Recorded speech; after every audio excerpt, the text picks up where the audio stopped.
welcome to this meeting today of Suffolk County Council. Thank you very much indeed for coming.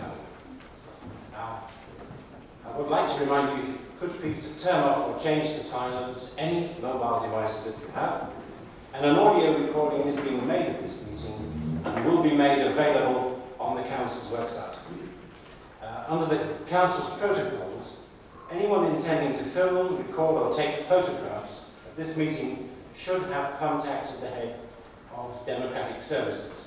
And indeed, I must inform you that Ben Redsell has given you due notice of his intention to film this meeting of the Council and take some still photographs. Although the Council has to allow this to happen, I would like to ask if there is anyone present here today who objects to being filmed, who objects to his or her being filmed today, recorded or photographed during this meeting. Yes, Councillor Ritchie, thank you. I object to being filmed. That's duly noted, so avert it accordingly. Thank you. Thank you, Councillor Ritchie. Thank you, ladies and gentlemen. Although the Council has to allow filming by members of the public, I would like to ask, is there anybody else who does not want to be filmed? Thank you so much. Yes, Councillor Beer. Thank you. Mr. Chairman, for clarity, I was under the impression that members of this Council and officers of this Council cannot ask not to be filmed. It's only members of the public who can ask not to be filmed.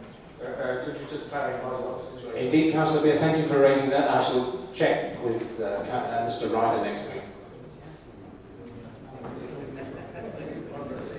If they wish to object, then they can do, Councillor Beer. They have every right to object to being filmed. Is that satisfactory answer? If they wish to object, they're allowed to raise that objection. Yes, but that means that you can still be filmed, doesn't it not? Because the Councillor and officers of this Council can't refuse to opt out. This is what I was led to believe. I'll just make it clear. Thanks, Councillor Beer. Let's get clarification from Mr. Wright. Thank you, Mr. Wright.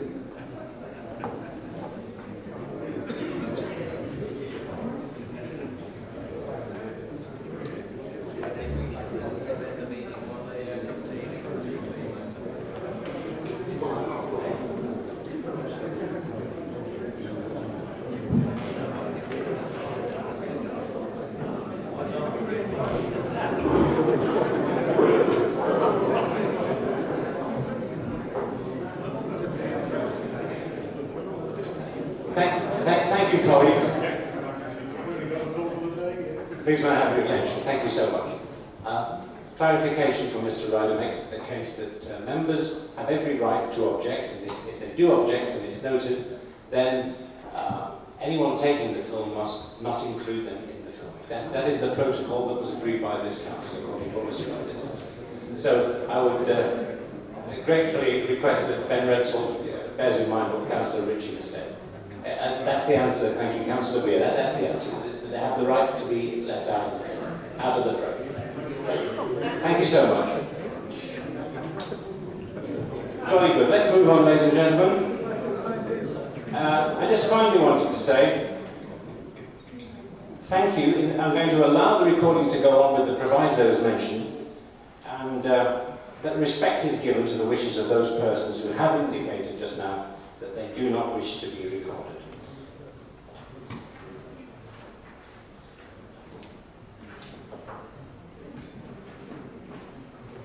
Now, it gives me great pleasure to introduce Father Philip Gray, who's come along as a guest from Mendlesham today, and it gives me great pleasure for the thought for the day. Thank you, Father Philip Gray. Thank you. Thank you very much for inviting me. A teacher asked the school children to show falling leaves as a sign of death. A little girl put up her hand and said, "I don't want to draw leaves, I'd rather draw apples." "Why apples?" replied the teacher. because I can draw faces on apples, said the girl. As Remembrance Sunday draws very near, I'm encouraging children at school to imagine a face, not on an apple, but on a candle like this. So we'll all hold candles like that, and I ask them to imagine a soldier's face on that candle. In our village of Mentorum, we shall light 24 candles for those who died in World War I, 9 who died in World War II, 1 from the Korean War, and 190 for the Americans from the 34th Bombardment Group who lost their lives from Mentorum Airfield. And each year we have a special service for the children on the 11th. The children come to at the end and say, Father Philip, is that everyone in the whole world who died in the wars? No, I replied, just one, Suffolk village. And the lighting of candles shows how many died in a way that reading a list would not. A pig and a hen were looking at a notice in a restaurant, ham and eggs. The pig went quite pale, and when the hen asked why it looked so ill, the pig said, your egg's only a token offering. For me, it's a complete sacrifice. The candle is a very powerful symbol of complete sacrifice. It gives of itself as it gives warmth and it gives light. Those who died made that complete sacrifice. Jesus said, a man can have no greater love than to lay down his life for his friend. So what about ourselves? We need to make an offering. It will be a token offering compared with their complete sacrifice. When I was an unmarried curate at St. Clement-le-on-Sea, I received a Valentine card which said, Valentine, I would climb the highest mountain for you. I'd swim the widest ocean for you. I opened that card very enthusiastically. Inside it said, I'll see you tonight if it doesn't rain. So often I'm afraid our efforts for peace are like that card, just words. And one person wrote an international prayer for peace that is widely used throughout the world. We use it daily at Mentorum, and from that prayer, used daily, we must promote peace in our lives, in our families, in our villages, in our towns, in our places of work. Will it make any difference? Blessed Mother Teresa said, it is only a drop in the ocean, but the ocean is richer for it. You may say I'm asking for the impossible, but I believe there are no impossible situations, only people who make them impossible. No impossible in situations, only people who have become impossible about them. So I urge you today to put a drop in that ocean, and I'm sure it will be the richer for it. So I'm going to conclude with that prayer for peace at university. Lead me from death to life, from falsehood to truth. Lead me from despair to hope, from fear to trust. Lead me from hate to love, from war to peace. Let peace fill our heart, our world, our universe. Peace, peace, peace. Our High Master, give the blessing. May the peace of God, which is beyond all understanding, keep your hearts and minds in the knowledge and love of God and of his Son, Jesus Christ. And Almighty God bless you, the Father, and the Son, and the Holy Spirit, this day and always. Amen. Go in the peace of Christ.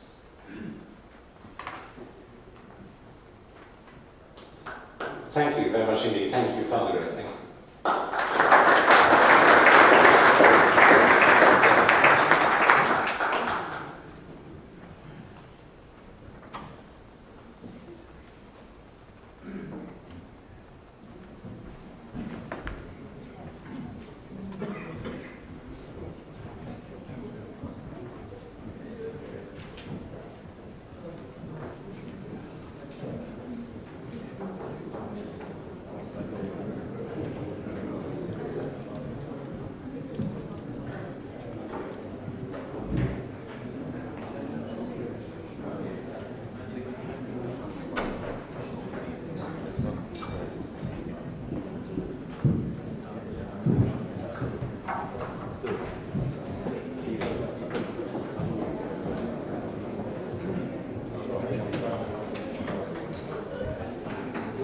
Thank you very much indeed, ladies and gentlemen.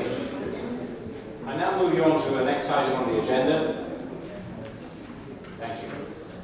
Time to change pledge. As you may be aware, Councillor Monkby, as leader of the council, and Deborah Cameron, the chief executive, have signed the Time to Change organisational pledge on World Mental Health Day, which was the 10th of October that was just gone.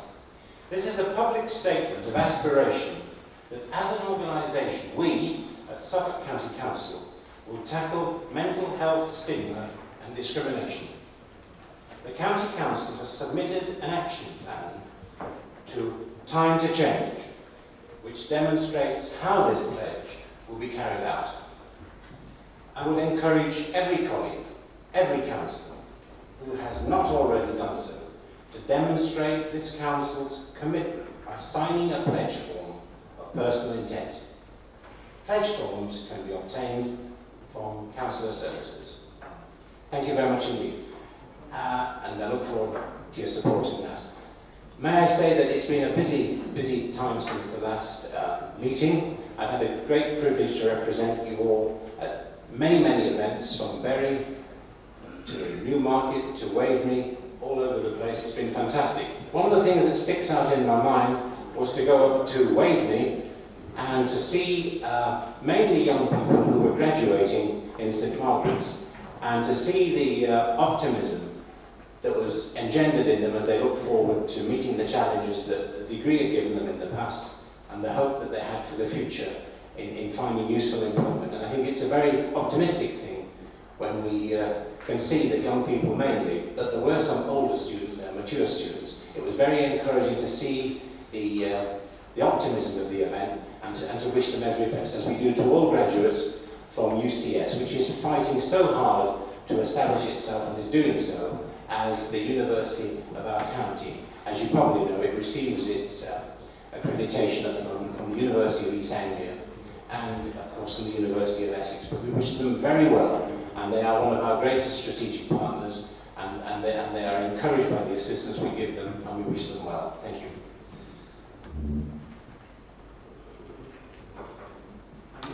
I will be holding another quiz, and perhaps colleagues would, in a busy timetable, may find time to be able to come along. It will be on the 2nd of December. It was originally advertised for the 3rd, but that has been re-designated for the 2nd. And the quiz, as you probably know, is in aid of Suffolk, which is my chosen charity this year. This will take place at the Endeavour House, Russell Road, Ipswich, on Tuesday, 2nd of December. Fantastic if colleagues and chums could come along to that, and I look forward to your support in the normal way. So I look forward to you lending your support. I'm very pleased to announce that I will be hosting the Suffolk County Council Carol Service on Thursday, the 11th of December, at 6 o'clock in the atrium of Endeavour House. You'll be happy to learn, I feel sure, that music will be provided by the Felixstowe Salvation Army Band. That's right, John, good. And the Endeavour House Choir will also be in attendance. In fact, there's a lady in Foundling there who's retired, but she's a very stalwart member of that choir, so I look forward to that as well. And they will be singing 2 Christmas songs during the service. The address will be given by the Bishop of East Anglia, the Right Reverend Alan Hopes. He's a Roman Catholic bishop, good chap, and looking forward very much to seeing him on the day. I do hope you will attend and encourage others to do so. Thank you for your support. I now move on to apologies for absence. Apologies that we have, Mr. Ryder. Sarah Adams, Peter Byatt, Richard Smith, and Tony Brown. Are there any others to add to the list, please? Julian Searle. Councillor Julian Searle. Julian Flood. Julian Flood, thank you. So I see Councillor Searle there, yes. Is it the same thing? And Angar. Any others, please? Splendid, thank you. Councillor Colin Noble as well. Ronnie Blake, thank you.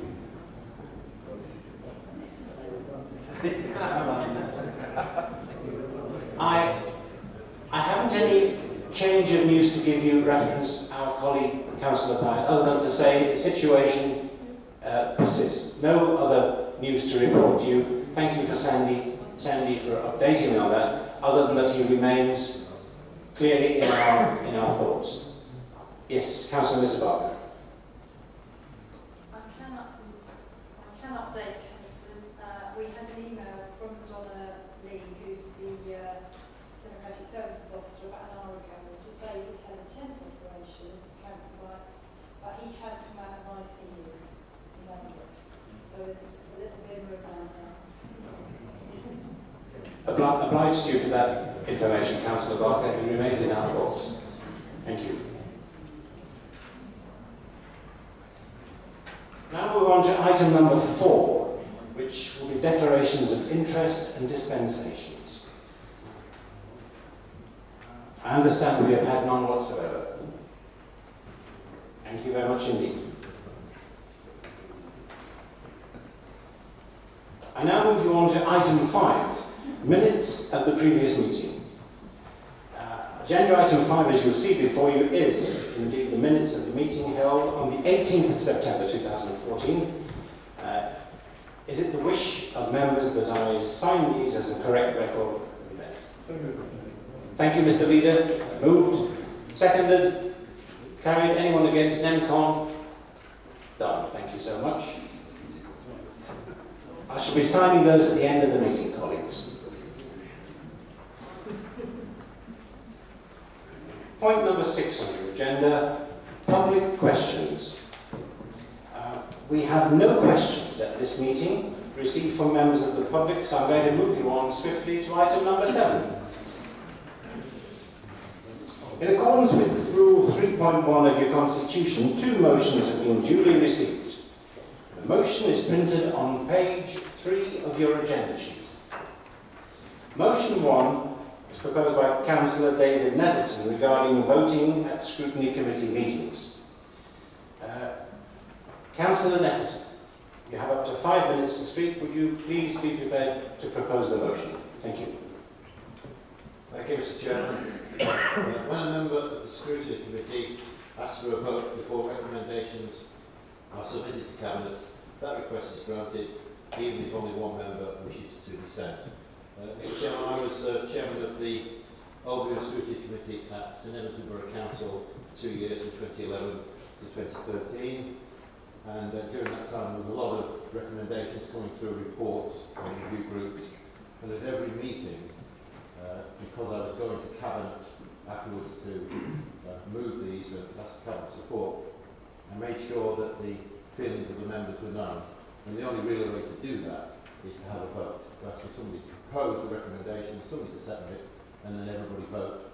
And then I had the confidence, I had the support of the committee, or in some cases, not the support of all the committee.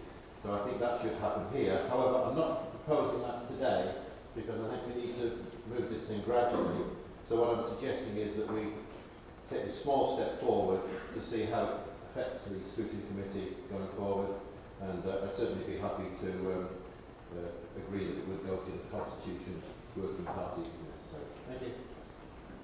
Thank you, Councillor Nettleton. I'm going to call upon Councillor Rear-Guy to second the call. Thank you, Chairman. I just second the motion and reserve my right to speak should I be required at the end. Thank you very much indeed. Call upon the Leader of the Council, Councillor Ping. Thank you very much, Mr. Chairman. Thank you, Councillor Nettleton, for your motion.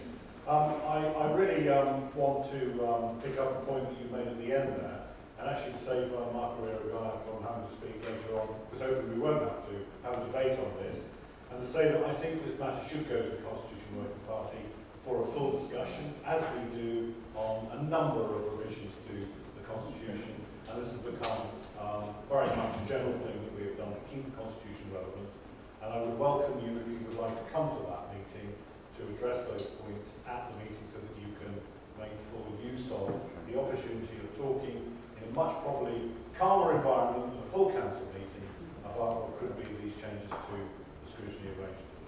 And I think that following that, if there are then any changes that do come forward, you can then come to a full council meeting and then members can then see and then hopefully agree, or if we don't agree, then send back with further work any changes that we may make on that matter.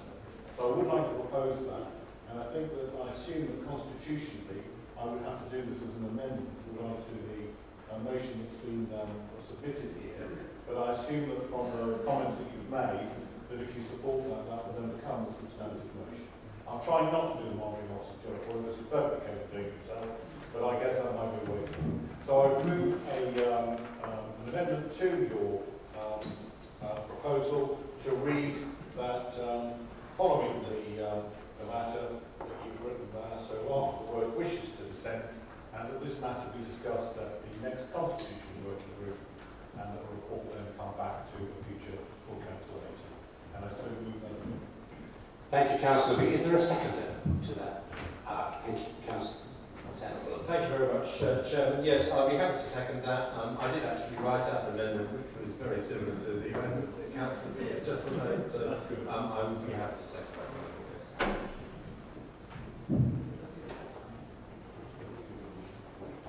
If we're content with that, could I put that to a show of hands? If we're content with that, show of hands, that's accepted. It's accepted. Thank you very much indeed.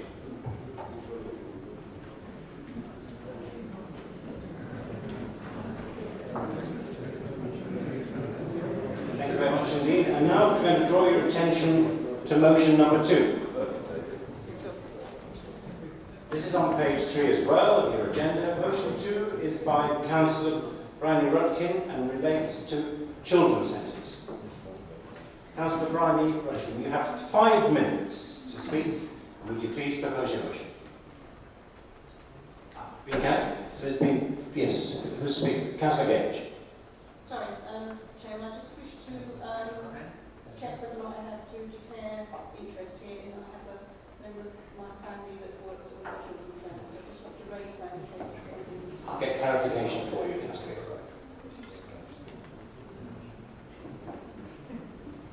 We don't believe so, Councillor Gage. You're free. It would be a non-pecuniary declaration. Thank you, Councillor Rutkin. Thank you very much. In proposing this motion, there are 2 approaches that I want to take to this. We think that what you proposed, the word merger has been used in the consultation documents that have gone out, but I think it's quite clear that it proposes the closure of certain facilities. You can call it a merger if you like, but if something is not being delivered from a particular location, then it's shut. And we have, there are, as I said, 2 approaches to this. One is that in Ipswich in particular, you will be aware that some of us accompanied some parents and young children on we called it a long toddle. It was more of a long slog and a push up the hill, and I speak as one who didn't actually push it up the buggy, but my good friend Kim did. I just walked up the hill alongside the children. And the point that the parents and carers were making was that the distance between these merged centres was considerable and not one that would be easily undertaken. And indeed, actually, I'm looking at Councillor Newman, it wasn't a particularly safe or pleasant route because it involved traffic, but that isn't really your problem at this stage here.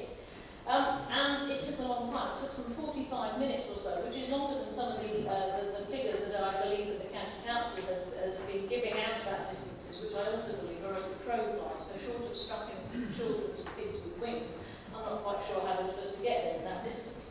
So there's a very practical issue about the way in which any kind of merger or closure will affect families. And last week when I did a radio interview with Councillor Jones, he offered the alternative to Quayside Children's Centre, which for those of you who don't know is located down near Suffolk, within the grounds of what we call Suffolk College, for those of you who are aware of Ipswich.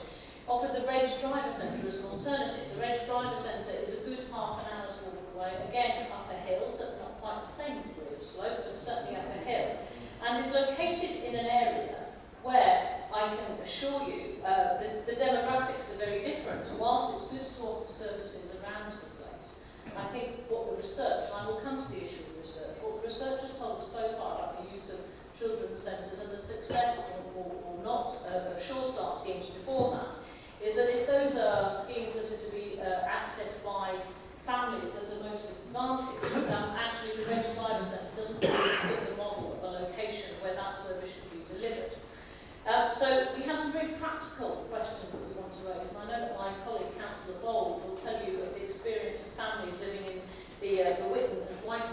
records where the Meredith Children's Centre, but when I first moved to Ipswich nearly 20 years ago, that was where I used to go and get, I can't remember actually, it was a prescription for one of my children, but it was a well-known and well-used health centre that was built, I think, around the time the estate was built, and is much loved and recognised by the community there. So to actually stop delivering services in locations that people are used to using and have recognition and the credibility with the communities which they serve, I think is a real disappointment.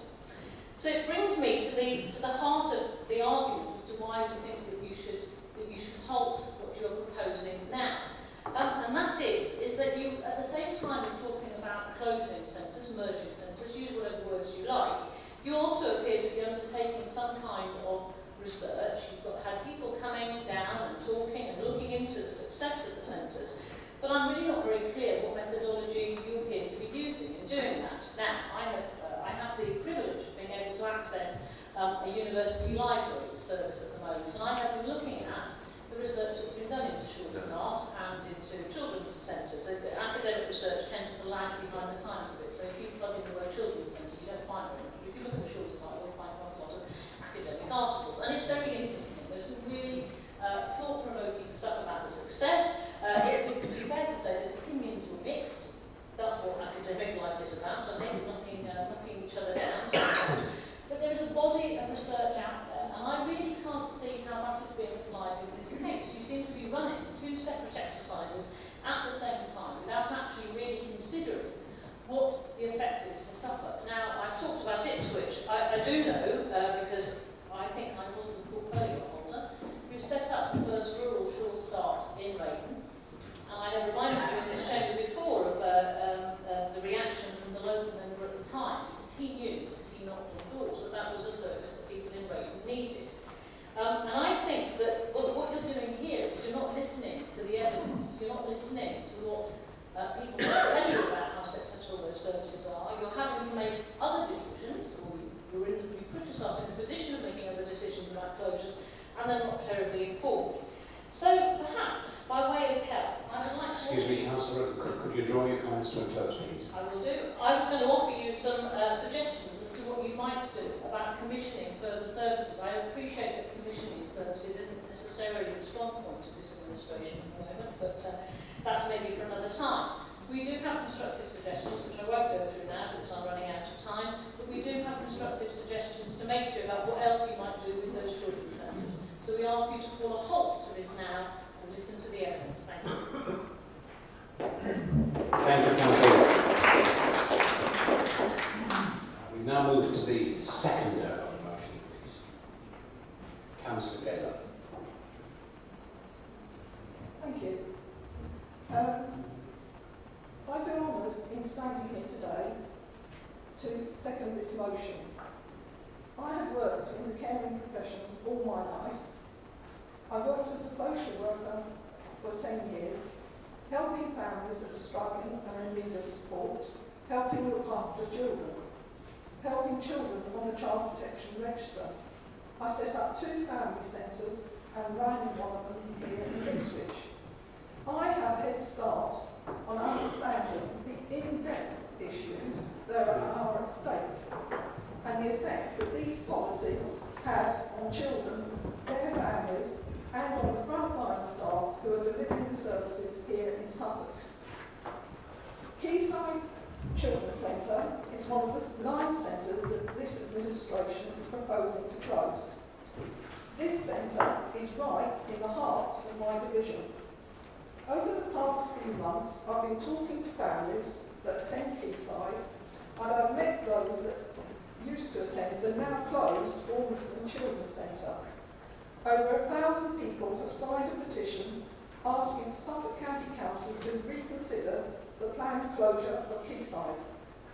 The signatories on the petition come from all walks of life, including a Director of Social Services for 4 different local authorities. He knows the values of children's centres. I wonder if you do.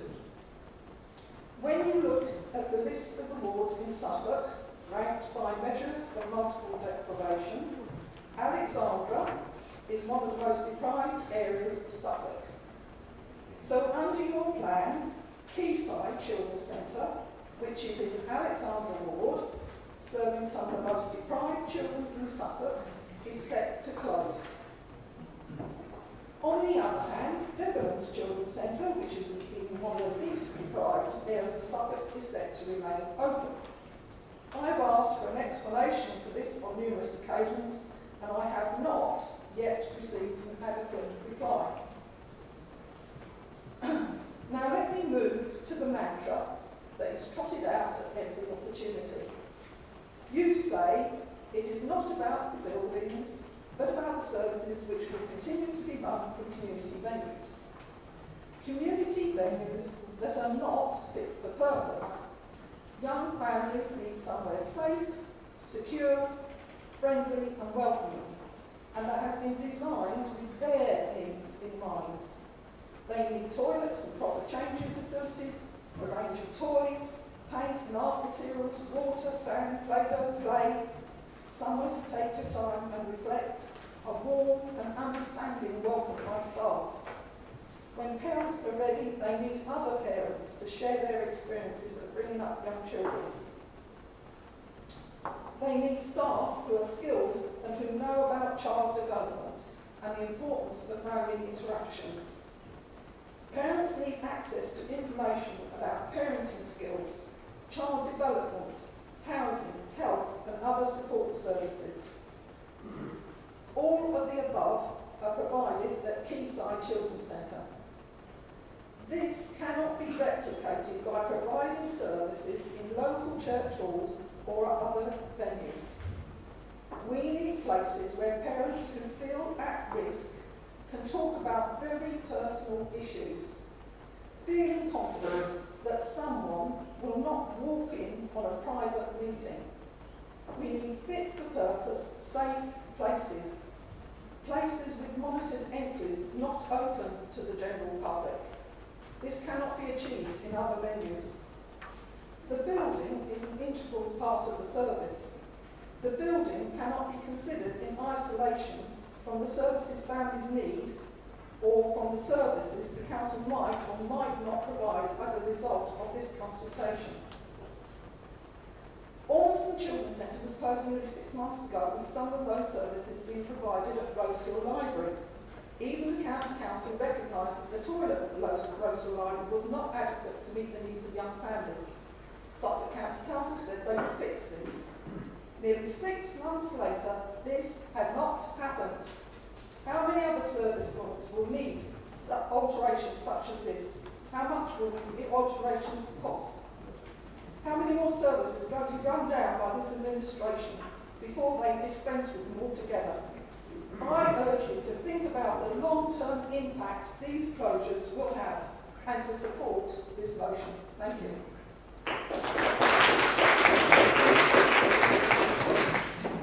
Thank you, Councillor Geller. We're now open to the debate, and I have a couple of speakers now. I call upon Councillor Hicks first of all. Thank you.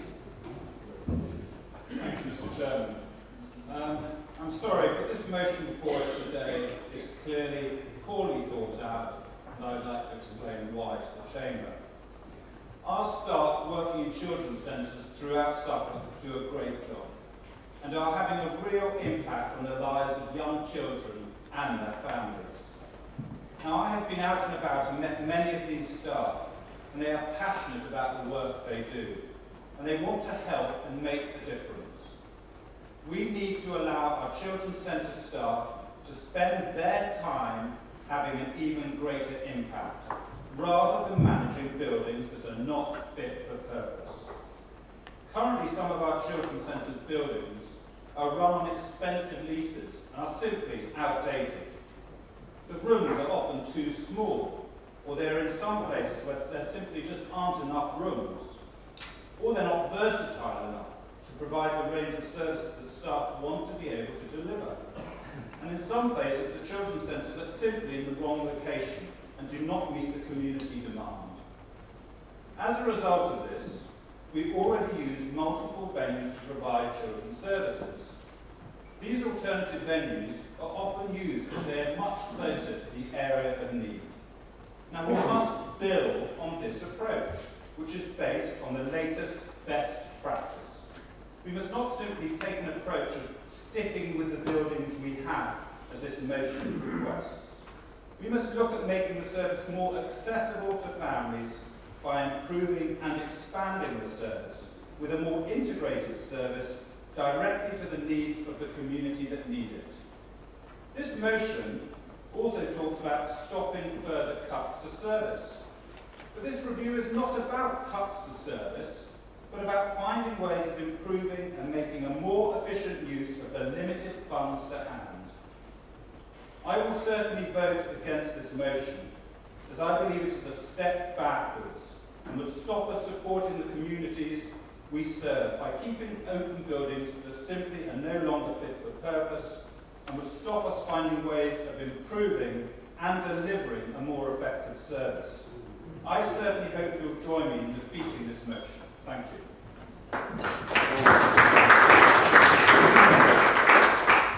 Thank you. Councillor Bowe. Thank you, Mr. Chairman. I apologise for not standing, but I want to talk about the Meredith Children's Centre. Now, I've listened to the argument from colleagues across the way, and that Children's Centre is one of the best known and most used centres in Ipswich. And it happens to be in the most deprived area of Ipswich, the Whitton and White House area. I've spoken to many of those parents, and those parents have just experienced a cut in bus service, and that bus service would have possibly allowed them to go to the Wellington Centre, which is overcrowded, as it is now.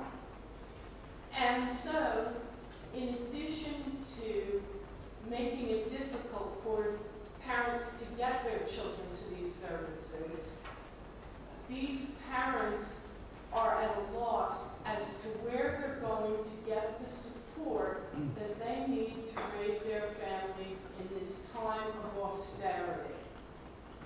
These people are ones who are actually experiencing the most ridiculous cuts to what they need to live on. And rather than taking away the support, I wish this council would reconsider what they're doing to these deprived families. Take a minute to stop and think, I don't care about the buildings. I really don't care. What I care about is my constituents who are in desperate need of the support that these centers offer. And I realize there's another center that's down the road. It's a very busy road. It could be considered dangerous in crossings.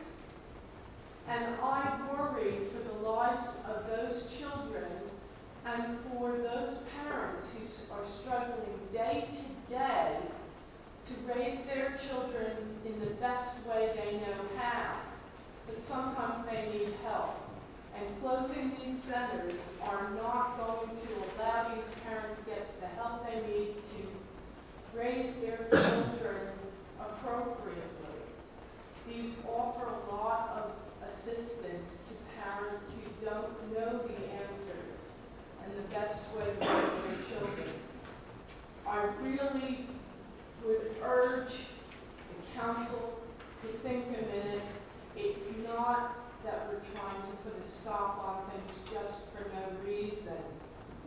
My constituents are shouting out for you to take another look at the Meredith Center and at the Quayside Center, because they don't think they'll be able to access the same services at the Wellington Center because it is already very full. And that's what they've asked me to bring to you today. Thank you very much. Thank you, Councillor Bull. Councillor Campbell, please.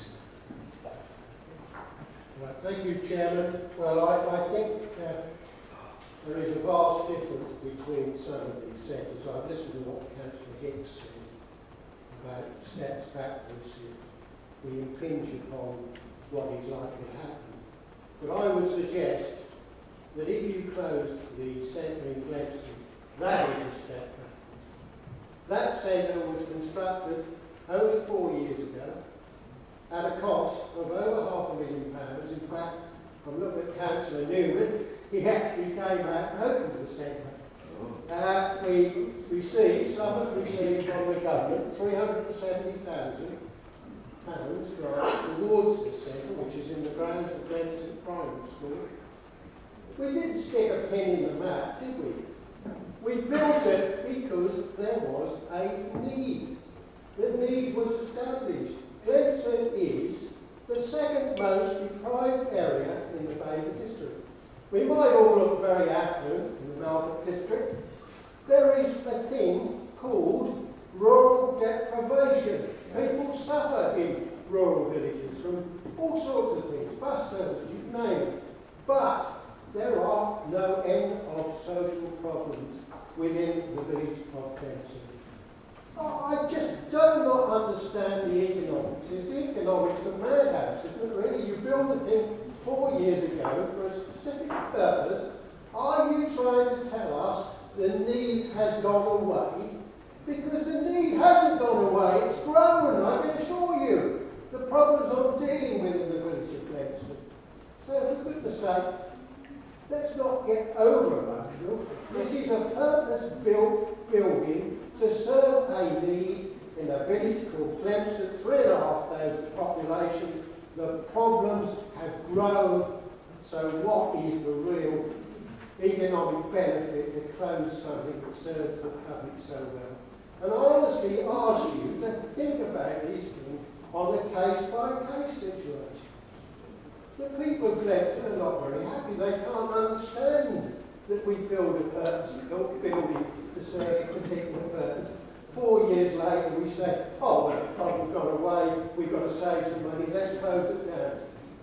Is that the economics of sense? To me, it doesn't make any sense at all. So I urge you, and I have to compliment Councillor Jones, he's been very good as far as I'm concerned with information. I'm not criticising him personally. I just think you should all have a very close thought and a very close examination from my particular perspective before you think about the closure of the Woodland Centre. Thank you. Thank you, Councillor Kemp. Councillor Guy McGregor, please. Yes, Chairman, thank you. No doubt an element of political opportunism has arisen in proposing this particular motion by the Labour group here, obviously trying to shore up the altering campaign of their leader campaign to the next Member of Parliament for Ipswich. So leave that aside. As someone who in fact is well versed in the needs of the particular client group, my wife was an active health visitor. There's no doubt about it, each particular facility provides a wonderful opportunity and a vital service to encourage the best practice of bringing up children. Three things I'd like to mention, I think, particularly my own experience of the Children's Centre in Eye. This serves a client group of about 900 children, and though it's an area removed from Ipswich, or rather Ipswich is working Eye, it does a wonderful job in terms of the enthusiasm, what goes on there. I have a list of the things that happen in that particular place over half term. There are actually things like bumps and babies on Monday. Children's Health Clinic on Tuesday, drop in and play a whole range of things to make life better and easier and more productive for the parents and their children. Now, in terms of this particular motion, of course, is the consultation process. We're going out to consult. And no doubt about it, the Cabinet will consider the matter in December. And that is the time, it seems to me, to make the individual cases, to tug at the heartstrings, to make it clear to us these are vital services, and your particular ones shouldn't have to spare the axe. That's fine. But what you're asking us here to do today is contrary to that. Stop everything. Go look at it. Regardless, is it good? Is it doing the right job? No. Typical Labour way of doing things. Regardless, look at the buildings, look at the schemes, don't look at the actual service being delivered. And so, as far as I'm concerned, the Labour group have an opportunity to take the matter to the Cabinet in December, call it in if they want to, look at it again, plenty of opportunity, but unity. Pure political opportunism. Thank you, Mr. Chairman.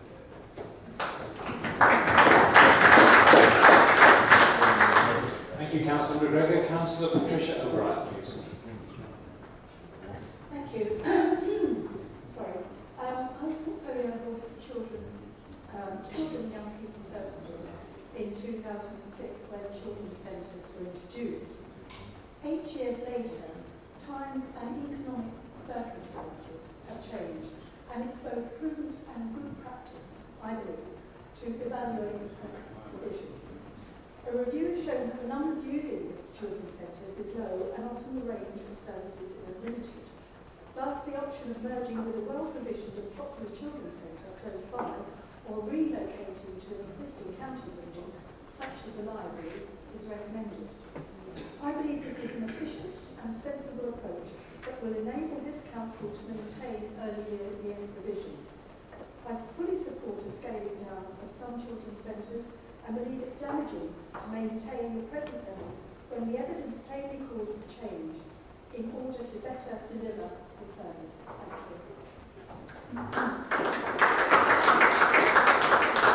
Thank you, Councillor O'Brien. Councillor Cook, please. This is a quote from a parent building a petition to save Eastside Children's Centre that I want to share with you today. I've used the service at Eastside for almost 3 years. It was a lifeline at a difficult time. I'm not sure I would have made it to a centre much further away. It has enabled myself and my partner to access services and support that we would have been unaware of about the start at Eastside. Support that has got us through illness and significant challenges, without which our ability to care for our daughter would have been impacted. It provides the bridge between families and the services that they may need to access. How else can early intervention occur? Quayside is a special environment. It brings together diverse communities in the area, giving children the opportunity to mix from the youngest age. I've been to the other children's centres in Ipswich, but Quayside is the most diverse, providing services for all age groups and backgrounds. It provides information and early educational opportunities across the board. I can't recommend it enough and will be angry and sad if it weren't closed.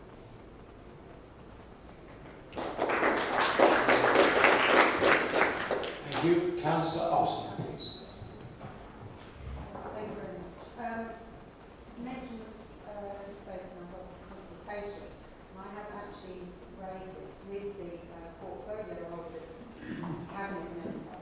I am concerned that the consultation, I believe, has some flaws in that there were only 2 categories whereby somebody could respond: A professional, or B, a member of staff, and therefore I think a lot of people felt excluded from taking part in the consultation. On the issue, I totally understand why the members from the board would actually specify the particular children's centres in their location, but I'm particularly concerned about those in rural areas where, of course, we have limited and in many cases absolutely no public transport of anything at all. The concerns that you put forward obviously are about the buildings, but in many cases they may well be inadequate, but it's the fact is that there are people there that are qualified to help and advise fathers, mothers, carers. To suggest that we could amalgamate with a library, I actually believe this would not at all be an adequate provision. How do you expect somebody that is a qualified librarian to actually need to give advice to somebody who may need, on that particular day, emergency advice about where to go, what provision, where can they get the help that they need? I don't believe that that could work. I'm also particularly concerned that certainly where my own children's centre deals with families from the armed forces. These are parents who have maybe arrived in Suffolk, miles away from their own families, miles away from their own family support. They have nobody other than those well-qualified children's centre managers to help them with issues that maybe, I hate to sometimes the armed forces are not giving the help that they need. It is particularly difficult if you are expecting people to travel from one part of a rural area to another. But also, in many respects, some of the children's centres are actually part of the community in which they are, and therefore to take them away, I actually think will result in a loss, not just to the people who wish to use the community and the children's centre, but will lose part of their community.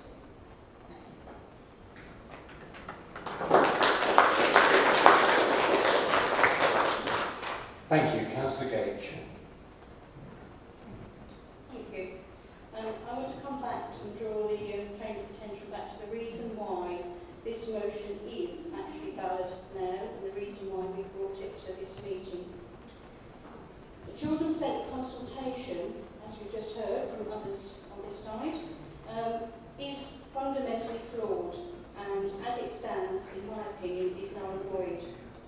Savings for the County Council are being suggested at the expense of young families without having established what this saving for the Council will cost others. Having to pay travel costs, as we've heard, if indeed there are any public transport that you can use in rural Suffolk, to go to other centres is going to be costly. So, for example, the closure of the Hadley Children's Centre will cost a family an average of £5 each way to get to East Burwood. Can they afford that? Do you know if they can afford that? Your research doesn't tell us. For those without the means to travel, and as I said, without public transport, they won't be able to get there. And you can replicate that across all of rural Suffolk. But have you found out whether or not that's achievable? I don't think so. Savings are based on the premise that centres due to close are not currently fully used. Well, is it any wonder, given what we've heard so far? At some centres, staff have already been cut. We have already heard of sessions being cancelled.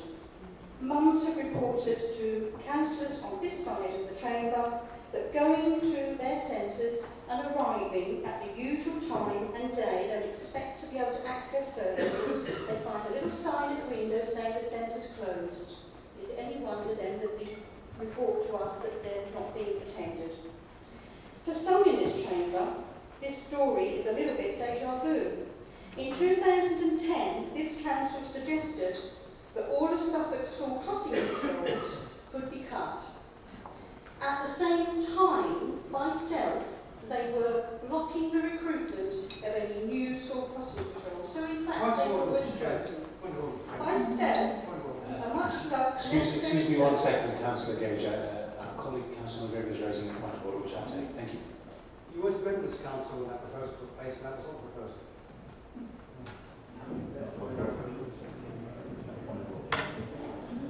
That may or may not be a material fact. I don't think you make the point of order. Well, if I may, Chairman, I'm perhaps in a better position than some elected for the first time here at Suffolk County Council. I was then a highways officer at Suffolk County Council and was first-hand experience.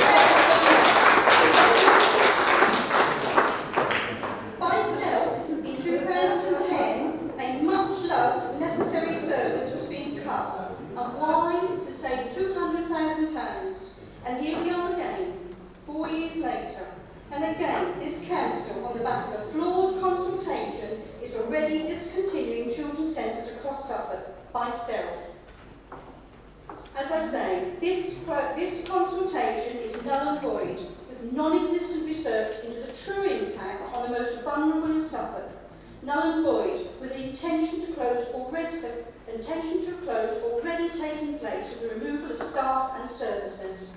Null and void, as it fails to recognise that in trying to save the county council money, it is simply transferring the costs to the most at need to seek support elsewhere. Councillor Jones, whilst I'm sure some might welcome the introduction of a new wine bar, what you should be concentrating on is undertaking real community-based research and consultation on what people want, and not repeat the mistakes made in 2010 2010 and 2011 in making cuts by stealth that the Suffolk communities will not support, and we will all have to pay the price for later. For these reasons, Chairman, I support the motion. Thank you very much indeed. Councillor Ladd. Thank you, Chairman. I actually wasn't going to speak on this topic this afternoon, but I think Councillor Brodkin has mentioned the Raiding Centre, which is the first centre to open, as she said.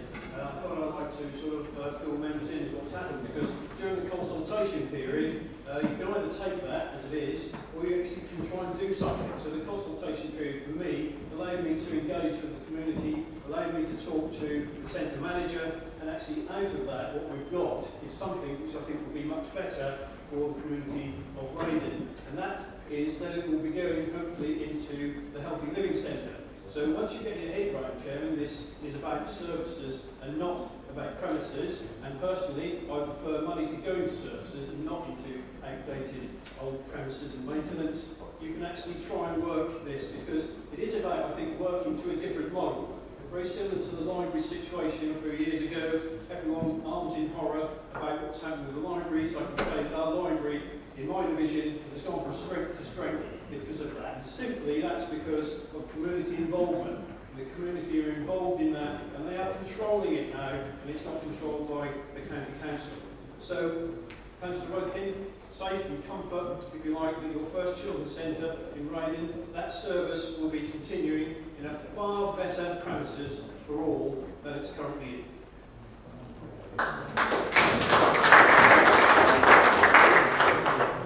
Councillor Barker, please. Thank you, Chair. Councillor McGregor mentioned the word opportunity. I'm standing here to mention about educational opportunity, because children's centres support higher, if you like, higher and higher educational attainment.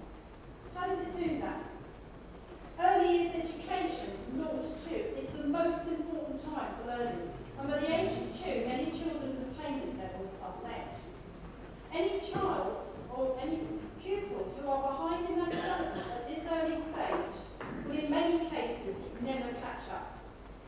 Given the GCSE results today, is this the time to be cutting early years provision given its proven importance in attainment rates?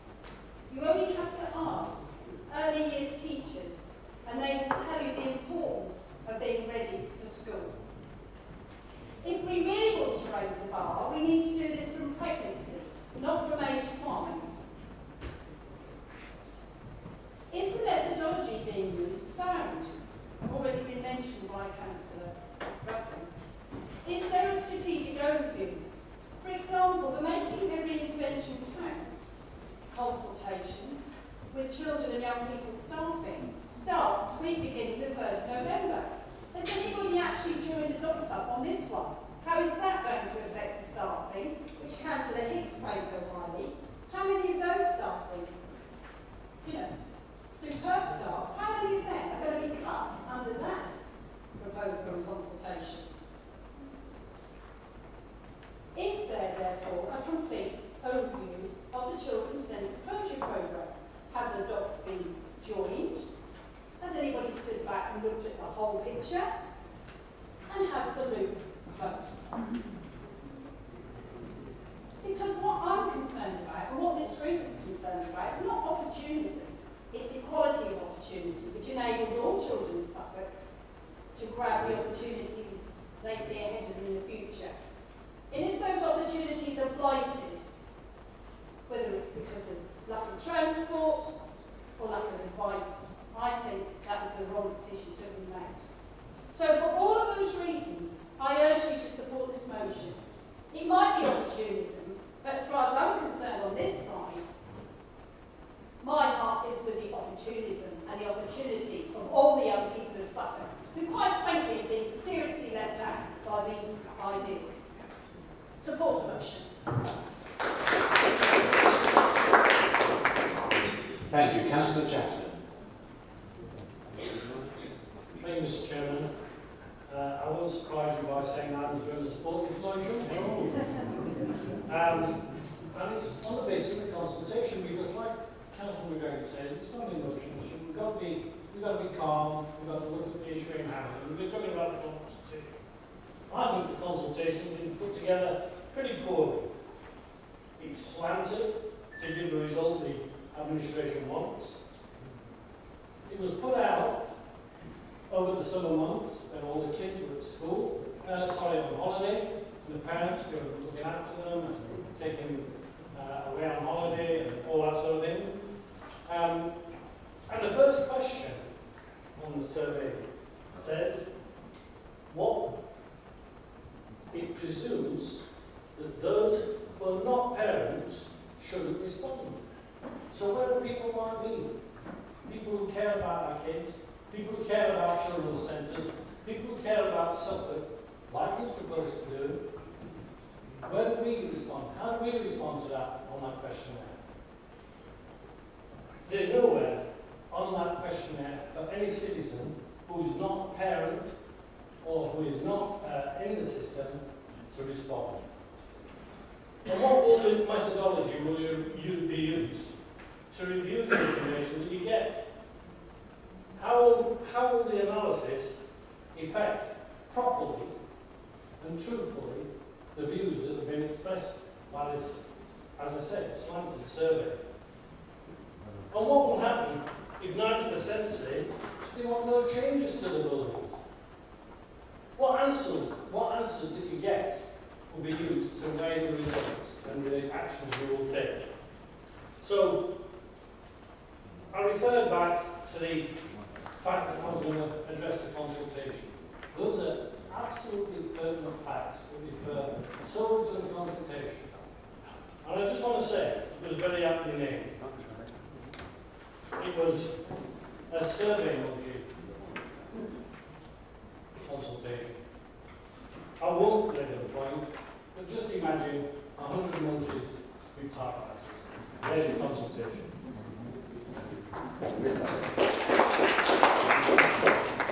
Thank you. Councillor Newman. Thank you, Mr. Chairman. I'm afraid to say I won't be able to support this motion, and actually that's quite sad because one of the police centres proposed for closure is one in my division. Actually has my name on the opening plaque, so one police was saying about that earlier on. But I've been on the board of that children's centre. I remember one day going to a meeting of that site, and after that I went down to the supermarket, which is down the road from where the children's centre is. And the principal there, who was sort of a local neighbourhood thing, I got talking to one of the policemen and said, I think earlier on that day, he said, the trouble with your children's centre is, he said, it doesn't really help the people who really need help. Then, subsequently, we had government's Troubled Families Initiative, family focus, I think 1,300 people in this county in trouble in some way or the other under the government's criteria. When we don't check those people off against who had children between children's sectors, there were very, very few correlations. And it does seem to me today we're talking all about buildings being the centre of this service, and I've been assured by Councillor Jones that's not the intention at all. It is the intention that actually the people who are freed up by not having to run buildings will be able to actually give more work to actual children's service in places where people could get to it. In sea breezes, even at sea breezes, you're half 3/4 of a mile away from the area where probably the most tested families live. They are just not even getting into Sea Breeze Centre. But quite often, we've got 2 members of staff sitting in Sea Breeze Centre waiting for something to happen. Often for that to close down a few other times because you can't have a centre like that open where one member of female staff in it actually. So, we've got to readjust this service to serve young people better. And I honestly believe we can rationalise buildings and we can use other buildings. Because actually, just along the road from the Sea Breeze Centre, we actually prepared a building ready to take a children's centre. For various reasons, it didn't go ahead. Here we are now, 4 or 5 years on, the situation's completely changed, the a different relationship with our church hall and the school next door, and that's a perfectly viable base from which a service can continue to be delivered according to demand. But really, I think the accent should be on not buildings which should be deploying our staff to really address the needs of young people.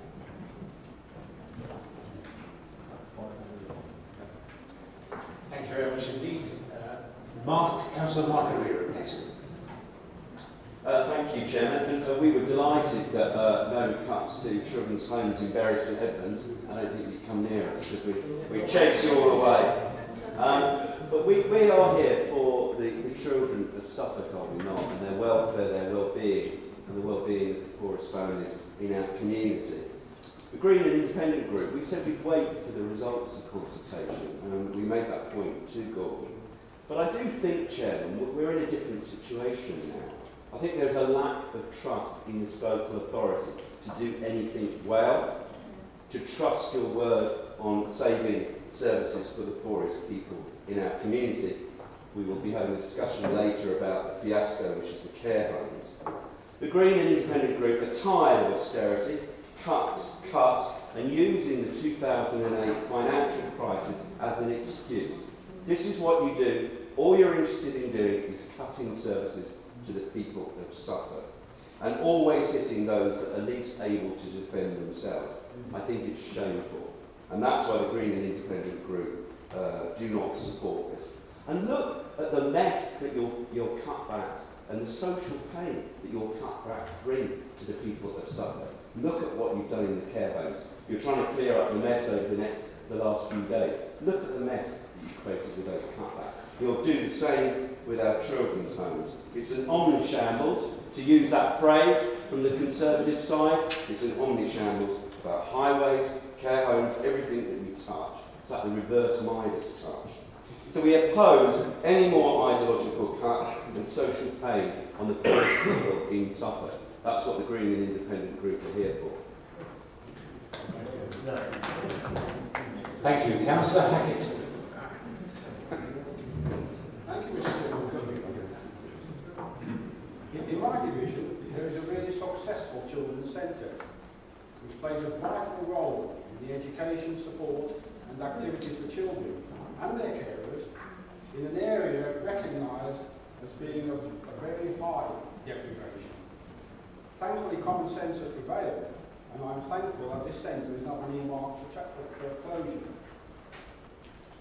We know there appears to be proposed closures, but that is what a merger really is, of some well-supported centres, not just those which are not financially viable.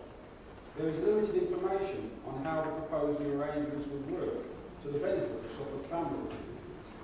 However, this group, at this time, recognise that we live in the real world.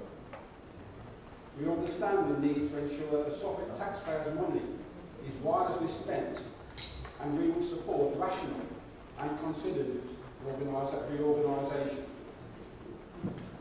For example, there is no mention of support for children and families in rural areas where there is evidence, good evidence, of a great need, as highlighted by Councillor Kemp.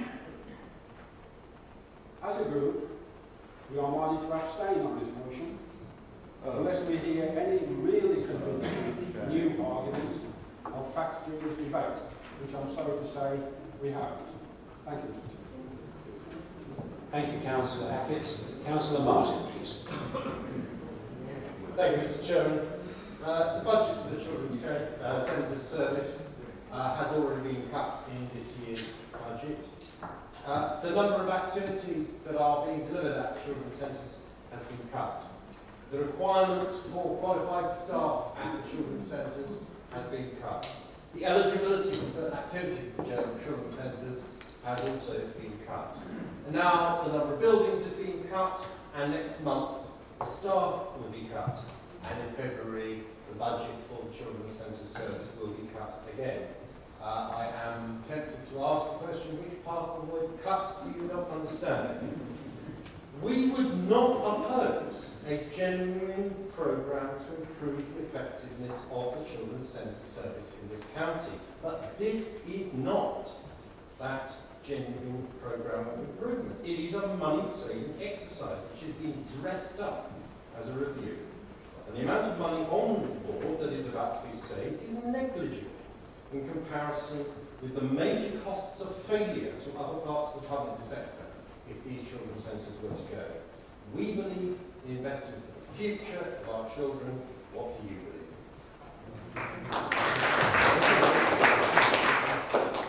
Thank you, Councillor Colin Noble. Thank you, Mr. Chairman. I don't think anybody on this side disagrees about the important work of children's centres. Councillor Barker, you talked about early lives and the importance of helping young families. I think everybody on this side completely and utterly agrees with that. In my own village, some 6 miles away from the nearest actual children's centre, where there are no paths and the roads are truly dangerous, they come to the village hall. And I'm sorry, Councillor Bell, I don't agree with you at all. The village hall is a perfect location for it. They arrive, families come along, and services are delivered. So I don't agree with that at all. But when I read the motion, it wasn't attempting to adjust it or change it, just stop there. And it struck me, well, it's one of two things really. It's either political showboating or it's Labour's dogma. It has to be one of those. Now, nobody, until Councillor Martin started, had talked about the budget deficit, had talked about the fact that this council has to deliver a balanced budget. It's talked about the fact that we've got to deliver £157 million worth of savings over a 4-year period. And the reality here is we have to look at these services, this service and other services, and think about it, about how we shape it and how we make it happen. Now, when Councillor O'Brien and Councillor Newman were the Cabinet members, I was sort of, in my head, starting to formulate supporting lives, connecting communities. And I was starting to think about how are we going to address an ageing population, increased number of services, and less money to do it. And the one thing that was not in my brain was the notion of a series of centres. It was about services. It's always about the delivery of services. And that is what this is about. How, in an environment where we have less money to spend, can we deliver as much or more service to the people who need it, and that is not based on these buildings. But I get a sense from Councillor Rutkin of deja vu. I seem to recall when we were talking about libraries, about how we're going to deliver things, how we're going to do things, the same sort of motion proposed. Stop it, don't discuss it, pass it in alphabet. How dare you? It's not right and proper for you to even look at these things. Well, I say it is right and proper for us to look at these things. I think we should be doing this review, and like Councillor Newman, I actually want to see what it comes up with, rather than killing it stone dead this afternoon. So when I was deciding, is it Labour dogma, or is it political showboating, I eventually concluded it was both. And I won't be voting for this motion.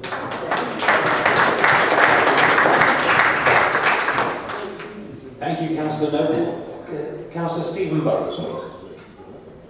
Thank you, Chairman. The core purpose of Suffolk's children's centres is to improve the outcome for children and their families, with particular focus on those in greatest need, regardless of their ability or their family circumstances. They also offer a vital support to parents. It is a legal requirement within the Children Act 2006 to provide this important strategic role, and we're doing just that. Children's centres offer all families with children under 5 practical support and advice on a wide range of issues by providing the best possible service within their communities. Where children's centres work well, they have the ability to transform the lives of families for the better, to raise aspirations and improve outcomes by supporting the earliest years of a child's life, where the opportunities to enhance their development are at their greatest. But we can do more. This consultation has enabled an intelligent, holistic conversation to take place, and for the greater focus on provision from centre to centre to ensure their effectiveness and to help create a best fit within what is now an established part of the children's services portfolio. Making sure every child and their family receives the highest quality support and really making every intervention count. The Education and Children's Services Scrutiny Committee, of which I am chairman, looked at the consultation decision process and commented that yes, the decision around children's centres should not be solely based on feedback from the survey, but should seek to use additional sources of evidence such as hidden pockets of need, deprivation and intelligence from other partner organisations, to provide a timeline for the consultation period, including any formal staff consultation requirements, to make sure the survey is fully accessible to everyone, including the availability of paper copies, and to include phone line response performance data, to also inform members of this council to where the response rate was low within their divisions, and to help them encourage to get an increased response. All these points have been taken on board. I quickly went on to Google a couple of days ago and looked up the meaning of consultation, of survey. The consultation is to discuss, to debate, to talk, to negotiate. A survey is to consider, to study, to review, to seek opinions, to ask. What can be more democratic than that? I think we all know of the Labour opposition's track record, or lack of it, in terms of consulting with the electorate, and I will not be supporting this motion. And let's not forget, when cuts are mentioned, what's the reason for mentioning cuts? What's the reason we haven't got any money? Why councils are struggling to match their financial commitments? That's because the party opposite, there's no money.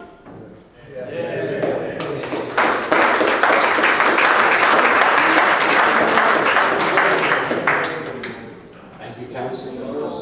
Councillor James Story. Thank you, Chairman. I took I always do a newsletter for my parents, and I included a line or two about a consultation about children's centres in my area. And it's actually not in my area, it's actually in Councillor Otten's area, the children's centre that most of the youngsters in my patch go to. And I have to say there was very little response. There was a couple of comments about, well, we have to drive there anyway, so public transport wasn't an issue. It is actually in Thurston, and I know that Councillor Jones has actually been to the centre. He's talked to the parish council. He's talked to the parish council meeting about the proposals that have been put forward. And like Councillor Bolt, I think, as does I believe Councillor Jones, that this is about the delivery of services. It's not about buildings. And the proposal to upskill library staff so that they know where to, and I hate these expressions, to signpost the young couples wherever they need to be going to, is a much better use of all of the council's resources, whether that be library resources or building resources, than carrying on something which actually was only ever open for 4.5 hours a week. 4.5 hours a week is well, it's only a morning. That's not a good use of the way that we can produce the sort of services that should be available from our children's centres. And so I will be voting against this proposal.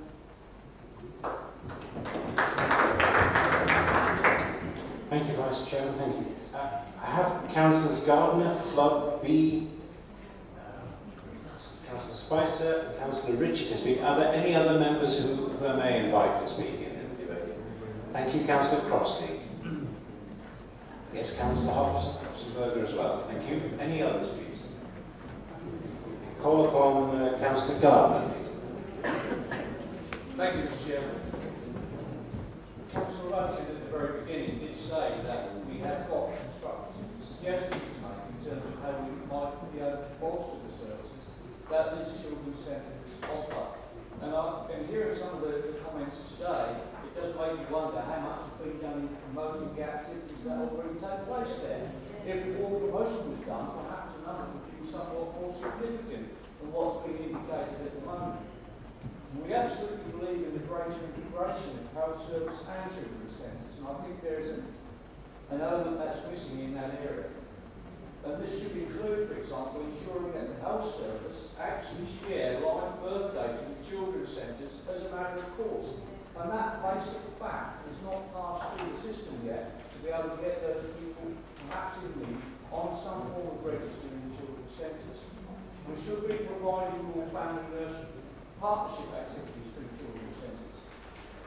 The delivery of paediatric first aid courses, something that's absolutely vital to new parents who I'm sure in the middle of the night sometimes wonder, what am I supposed to do when I've got this particular crisis, as they say it, happening? And therefore, that would be particularly important for them. And also we can make sure that parents can be signposted to access to employment opportunities, give money advice, debt advice and support. We ought to be building closer relationships between the children's centres and the nursery and primary schools to help with that transition. And there is quite a significant gap, and if we can close that, it's been proved quite clearly that those that go through the activities of children's centres are some of the better performing young children that we have in our schools. So, Mr. Chairman, I would suggest that we support this motion, and we do take a much more proactive approach to how we certainly sell the services of the children's centres that we have. Thank you. Thank you. Councillor Julia, the floor, please. Thank you, Mr. Chairman. My apologies for being late. There was a funeral in Haydale, which is where the other two Haydale councillors are.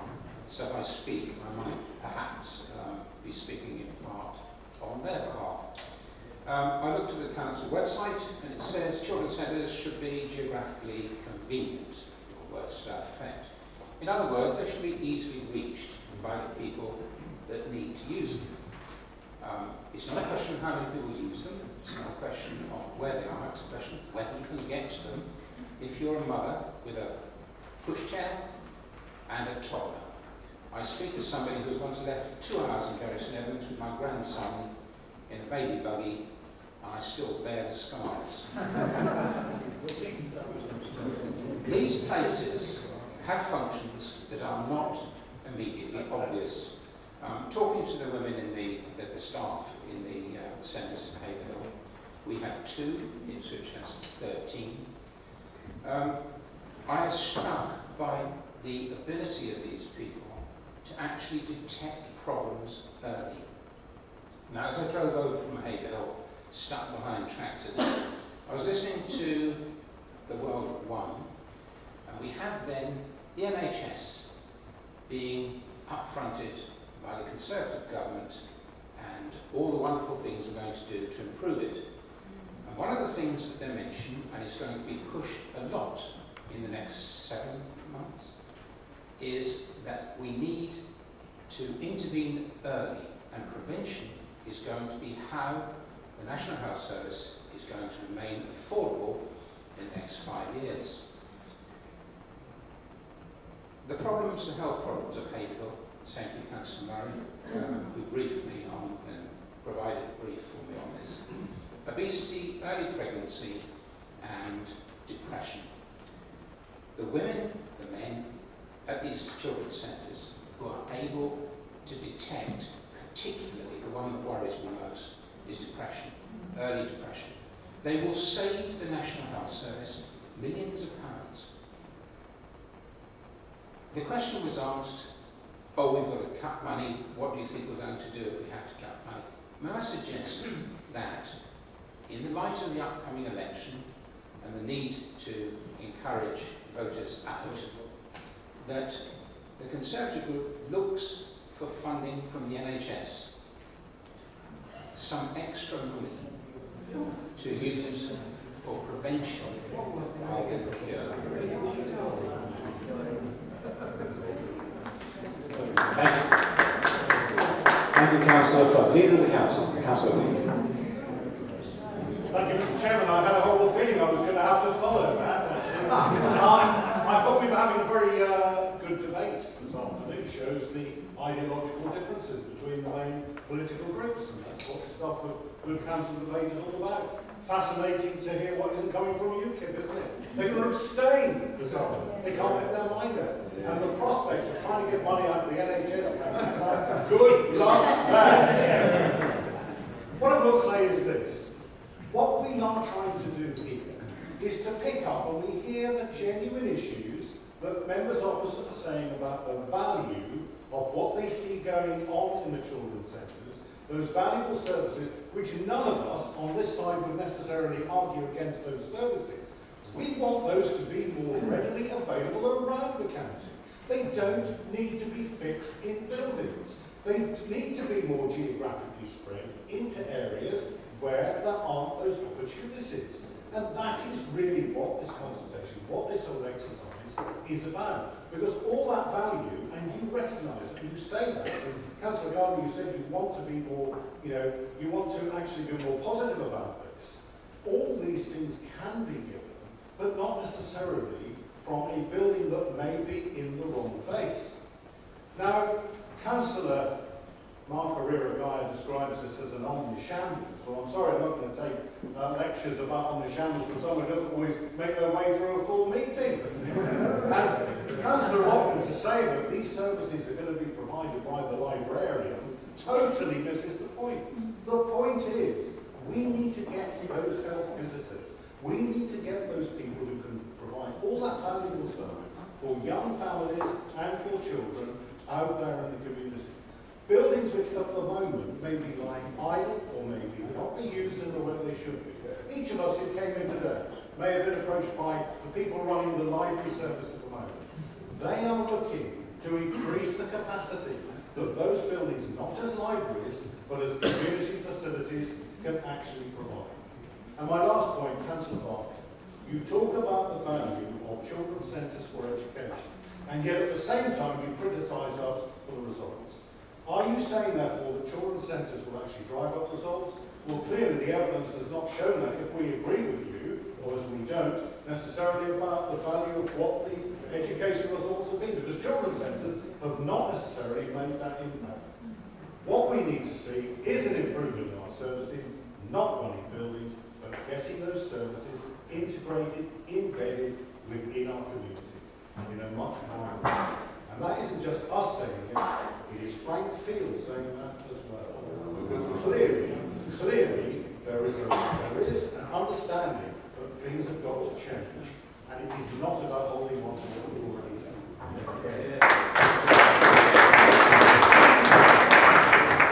Thank you, Councillor Joanna Spicer.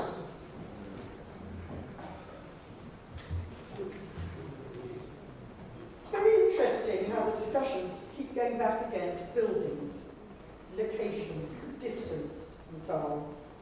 But you know, until Councillor Graham Newman spoke, we weren't really thinking very much, and that's what I want to just talk briefly about the fact that the support we give in these children's centres is actually not the exclusive responsibility of this council. Because we have our budget worries, we tend to think this is all about what Suffolk County Council does and Suffolk County Council buildings or Suffolk County Council staff. It's not. We do the responsibilities that we discharge in children's centres, or rather from children's centres, are of course in partnership with other organisations in Suffolk. And one of the examples which Graham referred to, Suffolk Family Focus, the Troubled Families Initiative, they make huge use of children's centres. And by the way, it's 1,100 families grown, not children, so there's an awful lot more children involved. The children's centres are used by them. Now, our financial position in Suffolk is not exclusive to Suffolk County Council. Other organisations across the county and indeed across the country are also facing problems. So our partners in the usage of children's centres as a base we need to take them with us. We need to know what they say to this consultation. CCGs, local GPs, the police, safer neighbourhood teams, voluntary organisations, dare I say public health, part of this organisation but still making separate use. It's a CYP consultation, and yet public health are substantial users of the children's centres.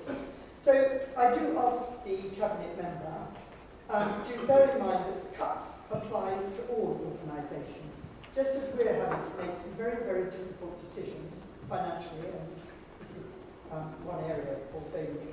Please can we ensure that when the consultation results are published, and when you prepare your cabinet report, the response from our partners in Suffolk, particularly police, NHS, voluntary organisations and the Suffolk Family Focus Board, are also reported so that we can take those on board and come into final deals. Thank you. Thank you very much indeed. Councillor Ritchie. County Council act unlawfully in banning filming of member. Chairman, I think I should draw your attention to an article in the Ipswich Spy about this meeting. Excuse me just one second, Councillor Ritchie. I assume you're raising a point of order with me. No, well, I am and I'm not, because it's relevant. It's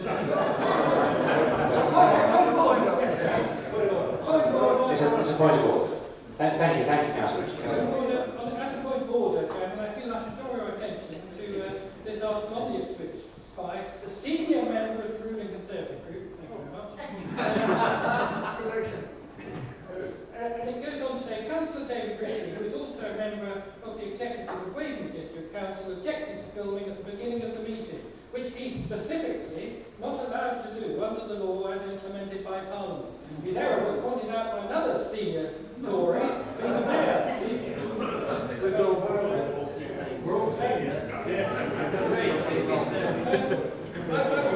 I particularly break this point of order, Chairman, because the last paragraph of the article says Councillor Ritchie was sat in the middle of the Conservative group, not unnaturally, clearly making the filming of their group impossible within the rules set down by the Chairman. Far be it from IpswichSpy.com to suggest that this might have been a deliberate act to avoid members being filmed talking about closures of the various children's centres in Suffolk. So on a point of order, I would like to say that nobody, including me, knew that I would object to being filmed before the meeting. I like a good conspiracy theory, but asked to object, I objected. I had no idea that I had the power to stop myself being filmed. I would like to withdraw my objection on that basis. And I apologise to all the members of my group who have spoken so eloquently and truthfully on the topic of this motion, and I wish they had been filmed. I wish the point of view expressed on this side, the serious debate about children's centres, would go to the widest possible audience. So please turn the camera on. Thank you for the point of order, Councillor Ritchie. We'll return to the debate, ladies and gentlemen. Thank you. Councillor Crossley, please. Councillor James Crossley.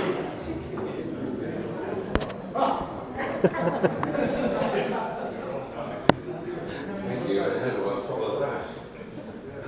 I don't mind my top half being filmed.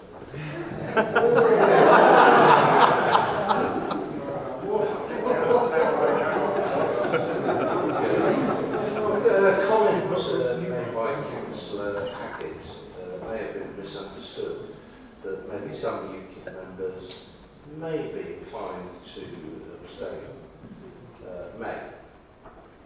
I, for one, am not going to abstain. I am going to support the motion because it objects to the closure of the Meredith Road Children's Centre on my patch. Now, I fully understand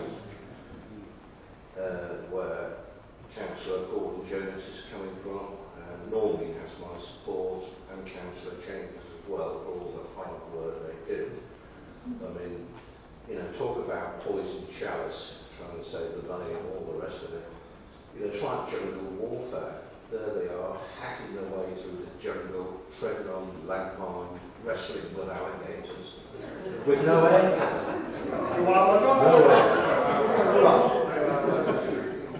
To come back to the point, I certainly support the motion on the basis that the Meredith Road Centre is very, very heavily used.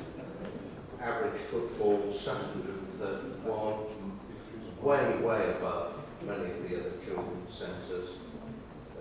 Budget cuts year on year. So I'm afraid I, for one, am supporting the motion purely on that basis.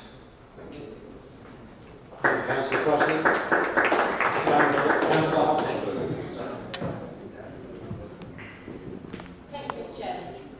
As a rural councillor within the division. This review is actually far from isolating rural areas. It's about supporting rural areas by providing outreach services to those in the community who do not have access to children's services. It's about supporting local communities, using local facilities to provide local solutions and services. And that's certainly something I would support as a rural councillor in my rural electorate. Now, moving on to Suffolk Libraries. Then comes some type of criticism as to how they can deliver the service. Well, I hope you all have time to chat to the library staff with their display they had today. And I'll draw your attention to the 2020 strategy.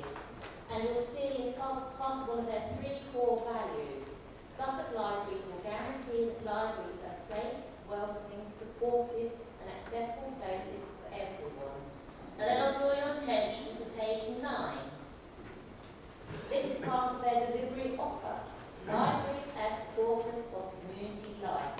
Libraries act as community hubs, places where people socialise, volunteer, access vital community services through partners and exchange of information and ideas. And I think this is far from not being able to deliver a vital service. And indeed, we already have a shining example of how this is working well in Bury. Bury Library, which has a children's centre co-located, works extremely well, it's well accessed. It can work, it will work, and Suffolk Libraries are more than ready to step up to the mark.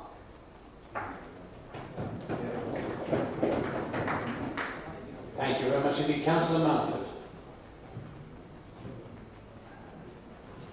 Mr. Chairman, I thank you. There are several things that have been pointed out in the course of this debate. I think it was Councillor Noble that pointed out that like it or not, we live in a real world, and we do have to deliver a balanced budget, on which I would agree with him wholeheartedly. Yeah? There are so many other things that have to be taken into consideration. What appears to be a lack of joined-up thinking, as Councillor Kemp pointed out, a building that's only, I think, 4 years old, and it just doesn't make any sense.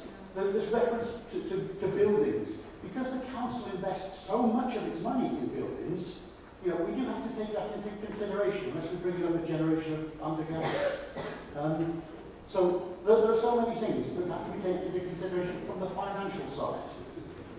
The other side of the argument is the commitment to the children of Suffolk, of which that's one thing that we could probably get far more agreement on. However we do it, this vacuous phrase that I'm sick of hearing is raising the bar, but nevertheless if it works, it works.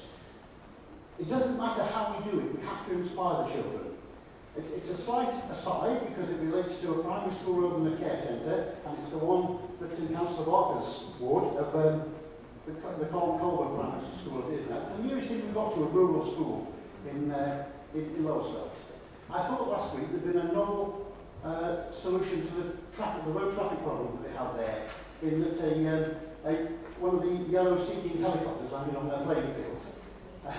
And what it did, the children were not warned, but it just happened. The pilot of that helicopter was a former pupil when it was Gisborne Middle School. The children are still buzzing from that experience. We need to motivate the children at whatever level, whether it's primary schools or whether it's the ones that we're discussing now.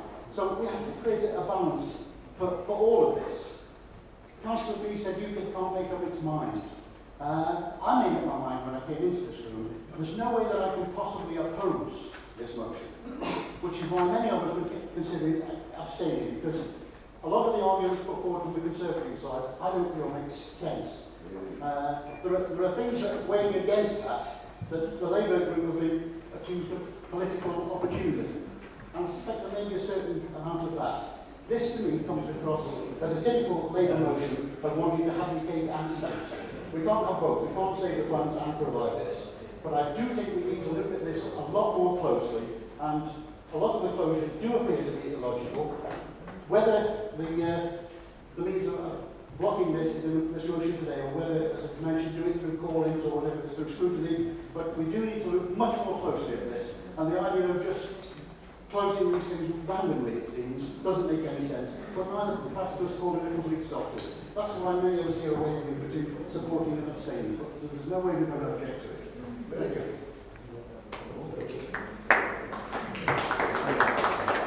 Thank you, Councillor Mountford. There being no further members now notifying their wish to speak, it's my opportunity to call on Councillor Jones to respond accordingly. Thank you. Thank you, Mr. Chair. Spending their time doing what they signed up to do, help improve the lives of Suffolk children and their families. We also want to make better use of other community facilities, so a range of services can be accessed under one roof. In addition, Children's Centre staff already carry out a significant amount of work with the families in their own homes, and we want to increase this where it better meets the needs of the family. In short, our concern is for people, not buildings. Overall, under the proposals, families would not be required to travel further, as activities will remain in the same local area served by the Children's Centre. The 12-week consultation was an opportunity for members of the public to let us know what services they value and how we can protect them within the financial constraints we all face. We shared information in a number of ways, including at town and parish councils, doctors' surgeries, libraries, all the children's centres, social media, the council website, the voluntary sector and the local media. We also made the information available in a number of different languages and formats to help and encourage people getting involved. I know the Labour group have never wanted to engage in this consultation. This was made very clear to all of us here on the 17th of July. Despite what Councillor Martin says today, it is sad that their stubborn left-wing dogma is once more set, preventing those communities that would see improved services from doing so. I am, however, pleased that the Right Honourable Frank Field does not share their view, and will be visiting the county again on Monday to review the proposals. On this occasion, he will be accompanied by Naomi Eisenstadt, who will also contribute to the review. Naomi was appointed the first director of Shore Start in 1999, a post she held for 7 years, and we will be drawing on her wealth of experience. As I said on the 17th of July, all these views will be carefully considered and analysed, with the results being reported to our Cabinet meeting in December.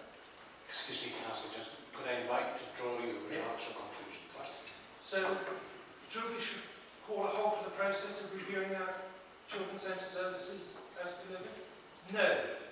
We must act now to secure services that will be fit for the future. We must strive to deliver the best for Suffolk families and children. And Mr. Chairman, we must vote down this motion, and I urge you all to join me in so doing.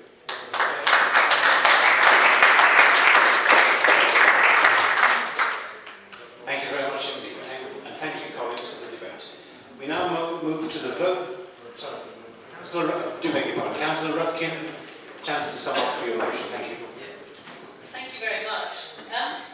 This has been an interesting debate, actually, perhaps more interesting than the agenda for this meeting might have led people to think the afternoon would be. And apart from anything else, we've been treated to an explanation of what goes on in the UKIP group when it comes to deciding whether or not to abstain on things. Political opportunism. We are politicians. We were elected to vote. I personally really don't like abstaining. I really don't think I have done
move to the vote on motion 2. Is everybody ready to vote? Right. I'll start the vote. If you support the motion, press 2 on your keypad. Press 2 on your keypad. If you do not agree with the motion, press 3 for no on your keypad. If you wish to abstain, then please press number 4.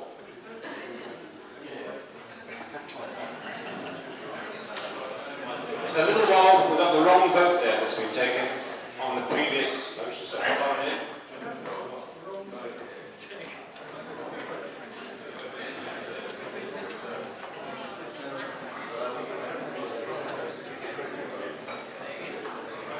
Okay. Apologies, members. We're just waiting. That was a technical hitch. It was linked up to the first motion that wasn't required. We're now back to square one. I'll read it again for your guidance. If you're ready to vote, I'll now start the vote. If you support the motion, remember, please press number 2 on your keypad for yes. If you do not agree with the motion, press 3 on your keypad. And if you wish to abstain, press 4. Chair, well, in reference to motion 3.10 that I have on my screen here, I'm voting for motion 3:10. Is that correct? That is correct. So we are now ready to vote. Please vote.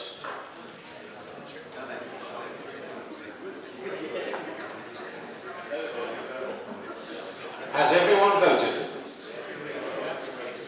I close the vote.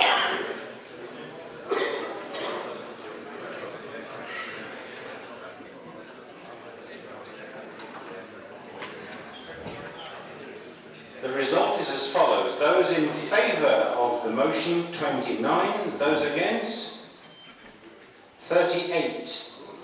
And 3 abstentions. The motion is lost. The motion is lost. Thank you.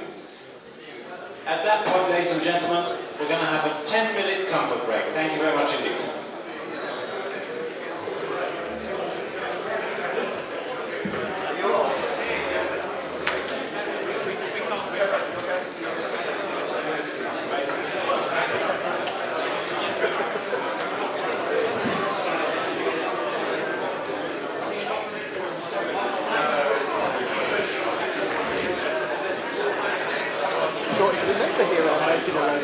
I know, Ben, that was very well done. What fun.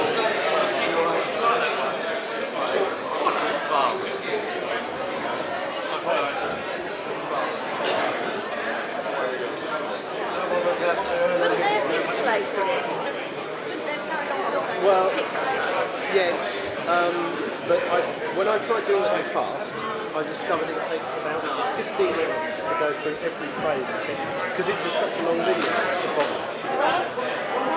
Well, Ben, what can you say? You thought of coming equipped with a few paper bags? Well, maybe they should just read the law. Well, as I had a word with Councillor Beer, that's what I thought, that despite what Ryder was saying, well, I didn't think you could object. I've just asked, we asked DCLG for comment. Yeah. DCLG came back and said... What's DCLG? Department of Communities, Local Government. Okay, yeah. Government come back and said, absolutely wrong, councillors have no right to object. Yeah, or, you know, all right, you can object, but you can't prevent it. Yeah. You can object as much as you like. You can stand up and say, I think this is disgraceful, and I will film you saying it. Yeah. Because theoretically you're not members of the public. Because otherwise, all those councils that they were trying to write the law to prevent them from objecting would just go, well, we object to being filmed. It's not the first time that our monitoring officer has made a decision, and you know, at the time you have to accept that he's the umpire. Well, but you can do it from the outside. Yeah.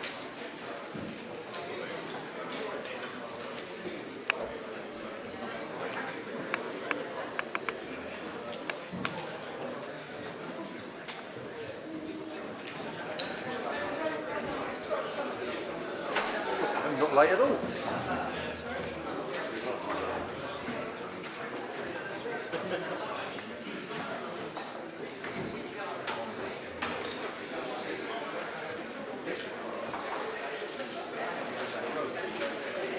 Thank you, everybody. Then moving on to point 8 of the agenda, please. That's amendments to the County Council's Constitution. Agenda item 8 is a report by the Director of resource management. And I call upon the Leader of the Council, Councillor B, to move the recommendation. Thank you, Councillor B. Thank you, Mr. Chairman. I should be brief on this, I think. There are two amendments to the Constitution which I'd like to draw to members' attention. The first one is changes to the Constitution regarding the order of speakers during debates. It frees members who second to speak at any point during the debate. And you'll find the details of that on paragraph 14, which is on page 33 of the report. There are then changes regarding questions for Cabinet members and Council and Cabinet. And again, you'll see those on page 33 in paragraph 18, A and B. I think, Mr. Chairman, if members who have hopefully had the opportunity to review those, I just simply move the recommendation and look for a second. Thank you very much, Councillor B. Councillor Finch, I understand to second. Thank you very much indeed. Councillor Finch duly seconded. Okay, we'll move to a debate now. First speaker, Councillor Martin. Thank you, Mr. Chair. I'd just like to say that we welcome these changes and will be supporting them. Councillor Wood, please. Yes, Mr. Chairman, likewise, my group fully supports these changes and will be supporting. We're delighted to see the answer to the member of the public is now they're going to be allowed to ask that question in the answer given. I think it's extremely important because it takes a lot of time for a member of the public to come here and ask a question. And you fobbed off with a type of answer slightly disturbing, I think at least every part of it and it's important. So thank you. Thank you, Councillor Wood. Councillor Busby. No, that's right. I was going to second it. Thank you.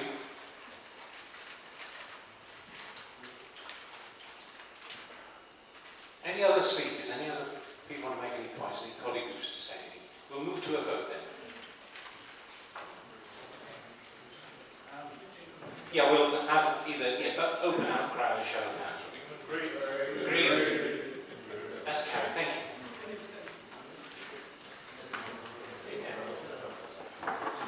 We're now moving on to councillor questions.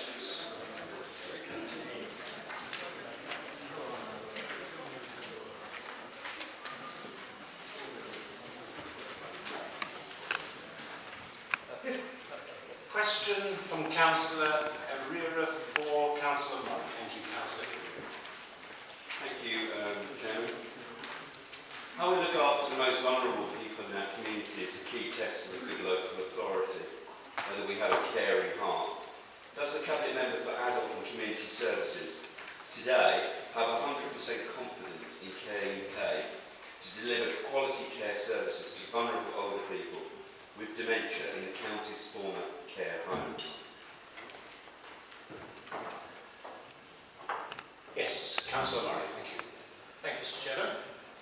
Care UK are required to provide quality care service to people living in the homes transferred from the council, in the new homes they are providing, and given their record until July, are quite capable of so doing. Care UK is very aware of and are putting right the issues of concern that have occurred, particularly in Mildenhall Lodge, our first new care home, and asked to replace our second in North Ipswich, both as a matter of urgency. Thank you. Thank you, Councillor Murray. Supplementary question, Councillor. Yeah, thank you, Chairman. Not very fulsome. Since July, things have deteriorated extremely well. Did not your political group appreciate that any so-called potential savings of Care UK taking over its contract, any potential savings would come at the expense of poor quality of care, and that care staff wages, conditions of services, and fewer actual staff being employed to provide proper levels of care would deteriorate? Did your political group not recognise that's where the potential savings were? Councillor Murray, thank you. Thank you, Mr. Chairman. The problems, and I've looked at them in great detail since 29th of July, are not one primarily of money, pay scales, or the positioning of Care UK in the wider industry. It's a competitive market, pay above the minimum wage with uplifts for NVQ qualifications and yearly reviews. This process went through Cabinet, as you know, 2 to 3 years ago, was agreed. There have been detailed discussions with the unions throughout that period. Tuesday morning of this week, a number of us met with the very senior staff at KUK, including the HR director, the managing director of residential care homes, and a number of the quality and policy staff. And I have to say, they know that what happened at Milton Hall Lodge happened to a small number of staff that frankly lost their moral way, their moral compass in dealing with clients and clients' relatives. And those problems have been addressed and addressed soundly. As you know, the Care Quality Commission quite rightly attended the home, and they produced a very detailed report. And we're awaiting the second report of the Care Quality Commission. As you know, when we were made aware very early on of the problems in both homes, we realised there were very significant, possibly very significant safeguarding issues. I use the word possibly in relation to Ascot Place. We immediately suspended further admissions of council-supported clients to those homes, and those suspensions remain in place today. We're also in contact with KUK about what we do with the forthcoming evidence, Britain Court, for instance. And we have agreed with them, and CQC, in fact, visited and so far refused them the formal registration process that needs to be gone through before they can formally open the home. So I reiterate, it's a small number of staff, it's not primarily a financially based problem. Our policy to divest ourselves of our homes, which are ageing and becoming unfit for purpose, was right. Our strategy to go through the marketing process, the full procurement process, looked at by scrutiny and Cabinet, was the right thing to do. Rex plainly agrees. Rex. The staff, I mean, we're worried that there would be staff problems, and that have been looked at in some detail. In fact, the staff changes over the 2-year period. 931 staff were chiefly over to KUK.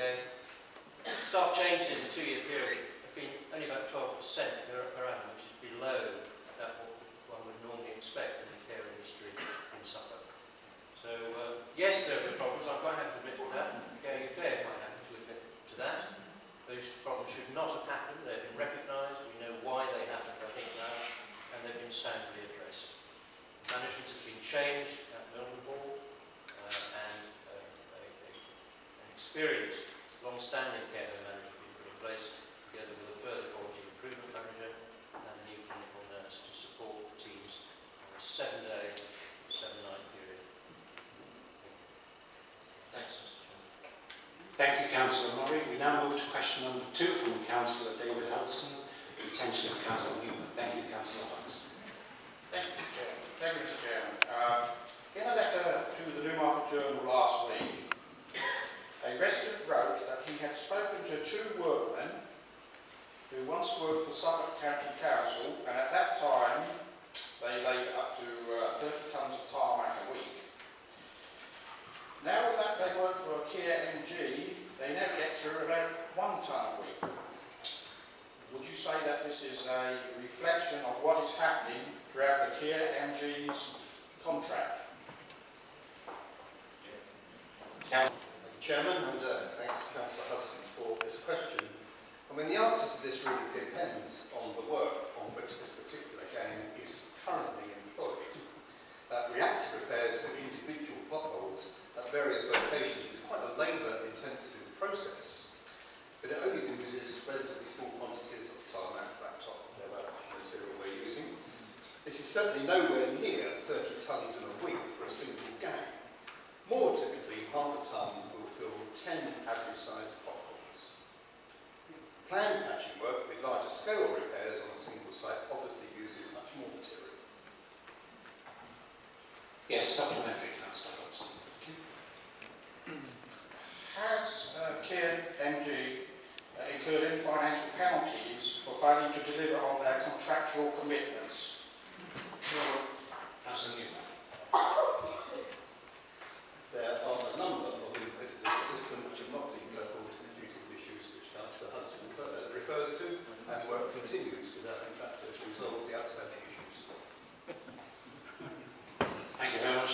Question number 3 from Councillor Mrs Lockington for the attention of Councillor Murray. Thank you, Councillor Lockington.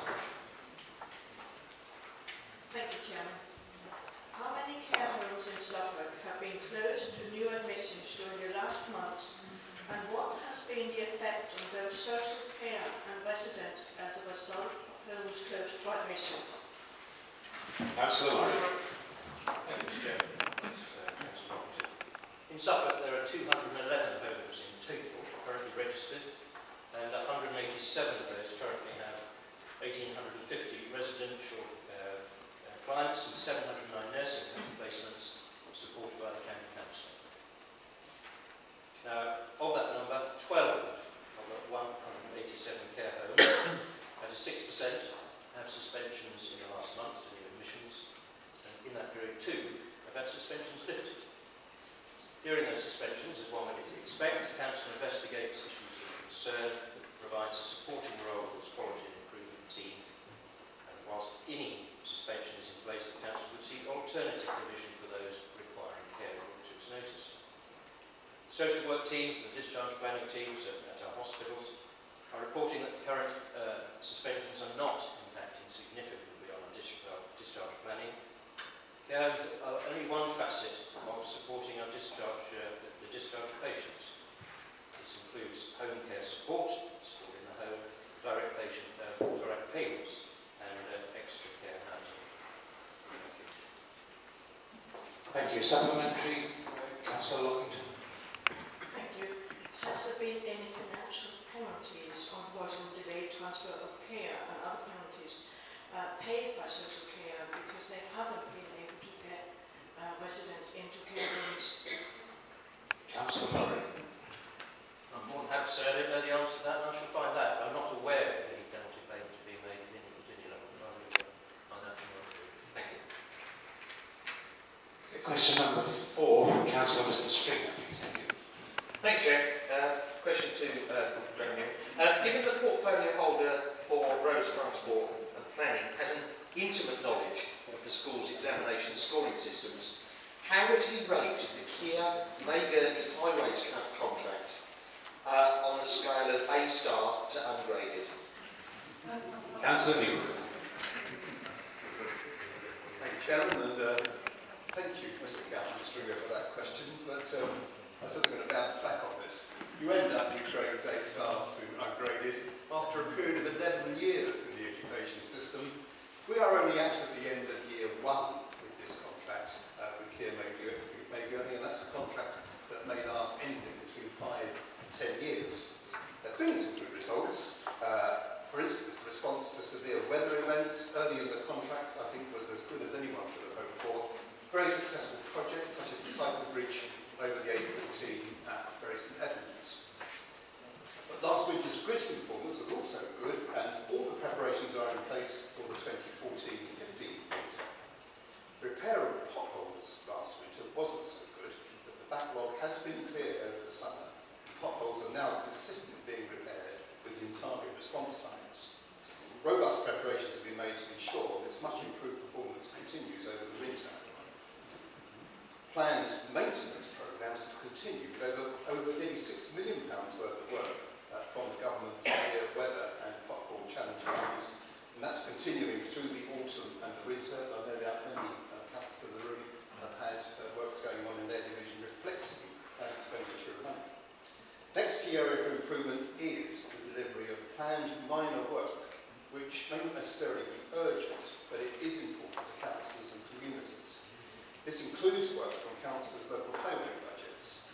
I can assure councillors today, Mr Chairman, that we are working very closely with KRMG to deal with the backlog of this work, and through the Highways Transformation Plan to streamline ways of getting this sort of work done to avoid a similar backlog going forward. Thank you, Councillor Newman. Supplementary. Thank you, Chair. Well, I'm very sorry the portfolio holder didn't actually answer the question, because it means I can't ask my supplementary. Because my supplementary was going to be, and what grade do you think will be having this run next year? Because I think most members would probably, if they were to grade it here now, I think I would possibly grade it probably at about a D-, and I think I'm being probably fair. Actually, my communities might be slightly harsh. Excuse me, I beg your pardon, Councillor Stringer. Could you just refrain yourself to the other question? So, moving to the new question. Councillor Newman mentioned earlier that he'd put some plaques on some children's centres. Actually, I was thinking about possibly doing some for the potholes in the division. And inviting to come and open them, if not close them. I do think that, I hope he would agree that this desperately needs to be sorted out, because I've been very polite, and I think most councils are trying to be polite. We're trying to manage the needs of the area by trying to be very harsh on people about their expectations of delivery. But it does, and I hope he will agree, that when we have officers emailing parish council clerks in my division this week saying that they can only apologise for this most unacceptable situation where a community way, 4 months for a pothole, road closure order, the road chair. Councillor Stringer, yes, the point of order is that you're not asking a question, it's a soliloquy. You did well. It's a boring soliloquy. How can it go?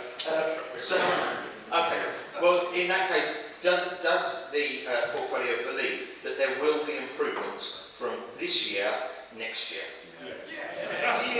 Thank you. Mr. Chairman. Yes, of course. And just to put a bit of that on that, Mr. Chairman, you know, we've got a PAC team led really from the Chief Executive downwards to try and resolve some of these issues with experience. And yes, of course, we're going to get that right over this coming few months. Thank you. Councillor Martin.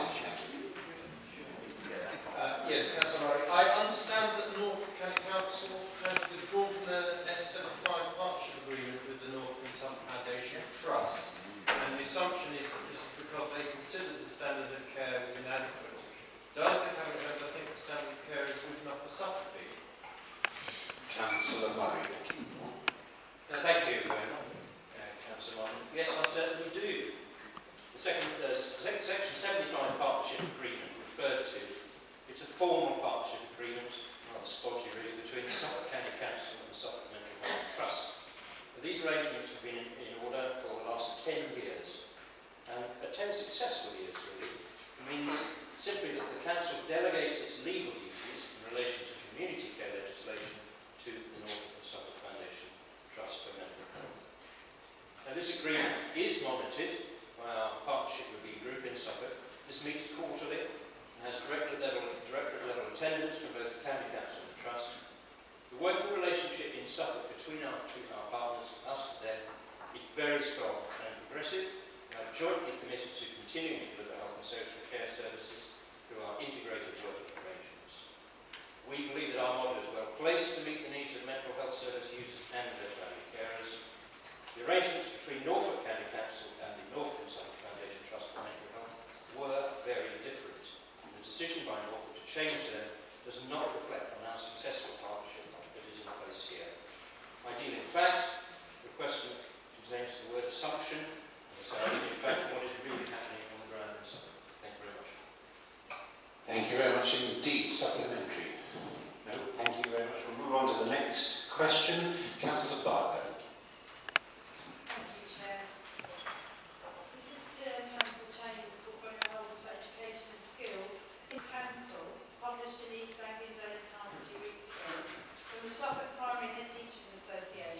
Identifying a lack of confidence in this council's ability to drive the education and improvement of Suffolk pupils forward.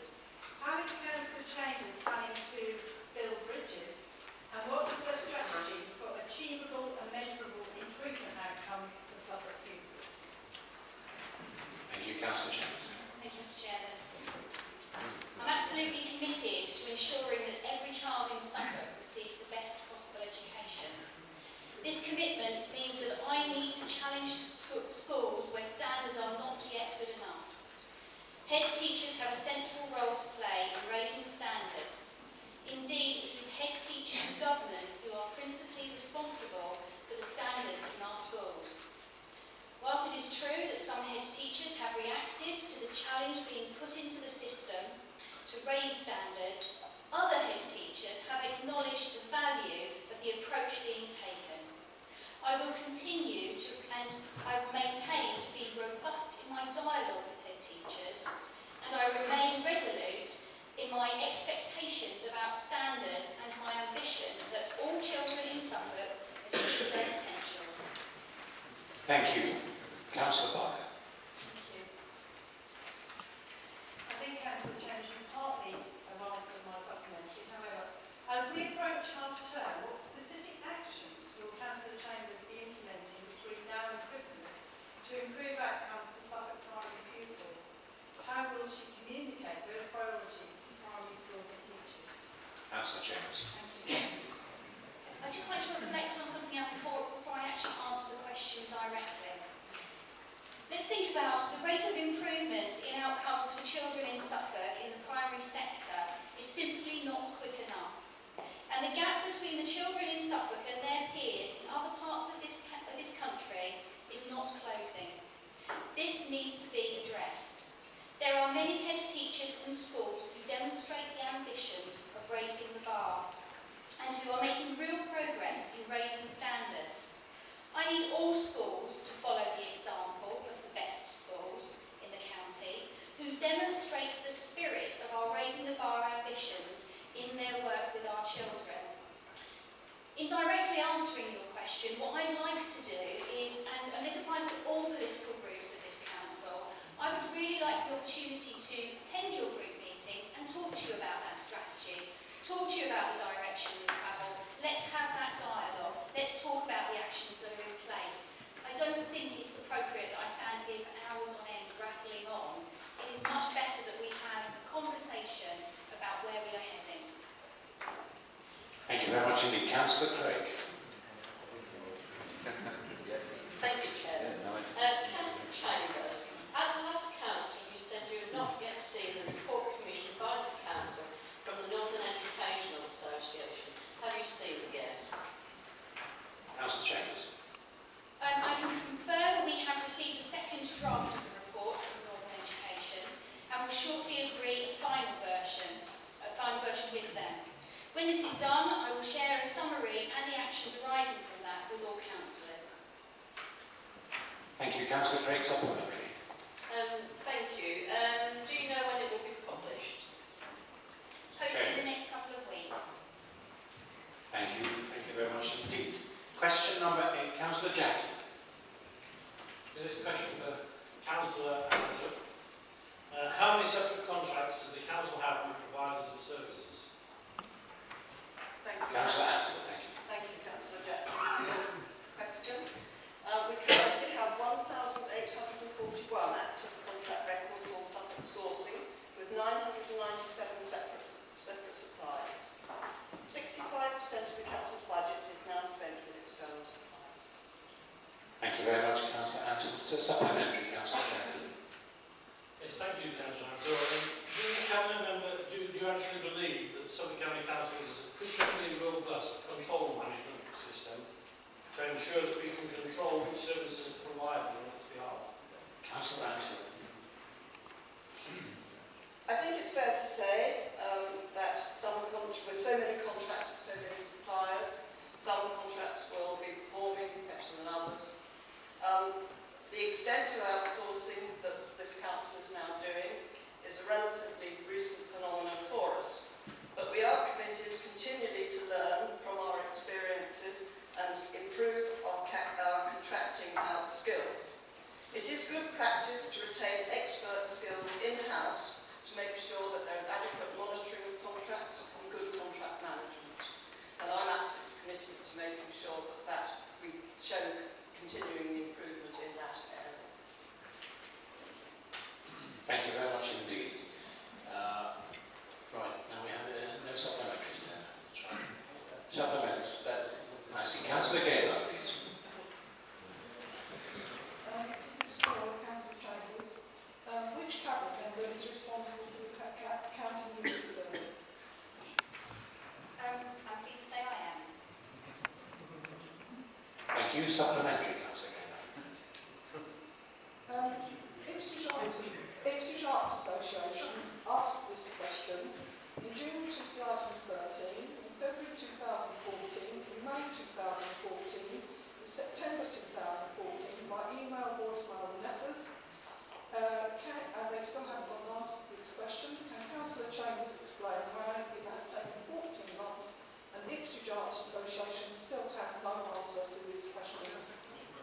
Councillor Chambers. Bearing in mind the question wasn't actually put to me, it's very difficult to answer that.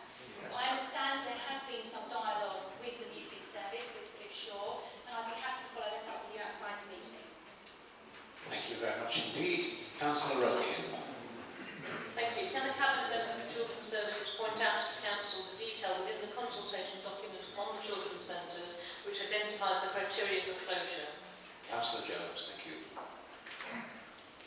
Thank you, Mr. Chairman. Thank you, Councillor Rodkin. Now, in the consultation document, it says local knowledge and statistical data which has told us how children's centres are currently accessed and used, an analysis of children's and families' needs, informing decisions on which services are needed to support families with children from age pre-birth to 11 years living in Suffolk, including the most vulnerable families, and equality impact analyses. Thank you very much. Supplementary, Councillor Rodkin. Thank you. I appreciate this might be needed to be dealt with outside of this meeting, but the local knowledge and statistical data to which you refer, could that be supplied, please? Councillor Jones. As you alluded, I'm welcome to have a meeting outside this meeting, and hopefully we can arrange it sooner rather than later. Splendid, thank you. Councillor Cook. Thank you. Following Message C, can the Cabinet Member tell us how many posts are likely to be lost in CYP this autumn? Councillor Jones, thank you. None. Although, as you're aware, the consultation on the new structure under making every information count is due to commence on the 3rd of November. Any new structure will not take place until April 25th. Thank you, Councillor Cook. Supplementary. Splendid, thank you very much indeed. Question number 12, Councillor Gardner, for attention of Councillor Murray. Thank you, Chair.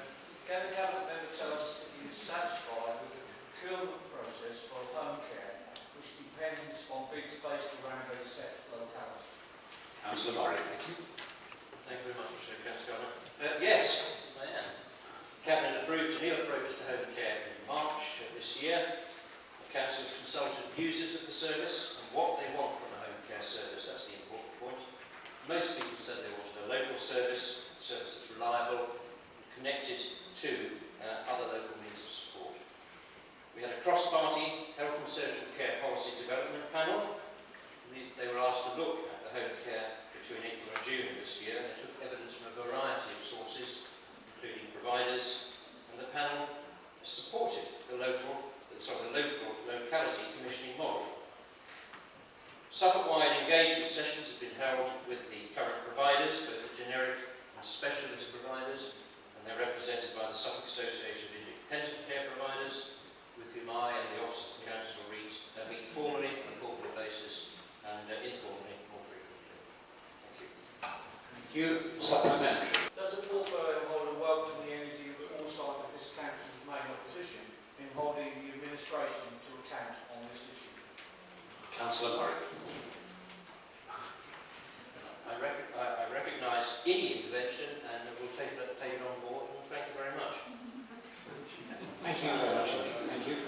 Next question, Councillor Armitage, please, for Councillor Chambers. Thank you.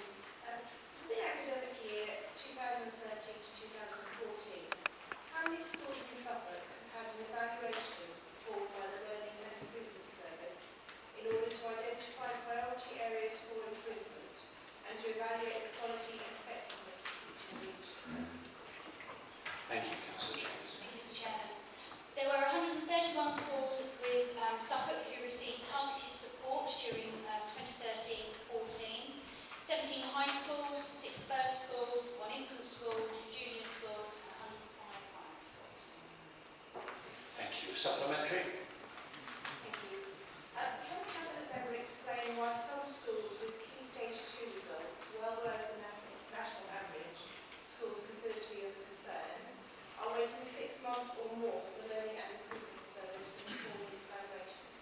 Councillor Chambers. I think reflecting on my earlier answer to a question about offering group discussion cross-party, I think that was a perfect opportunity for us to sit down and dig down really into the detail and the information.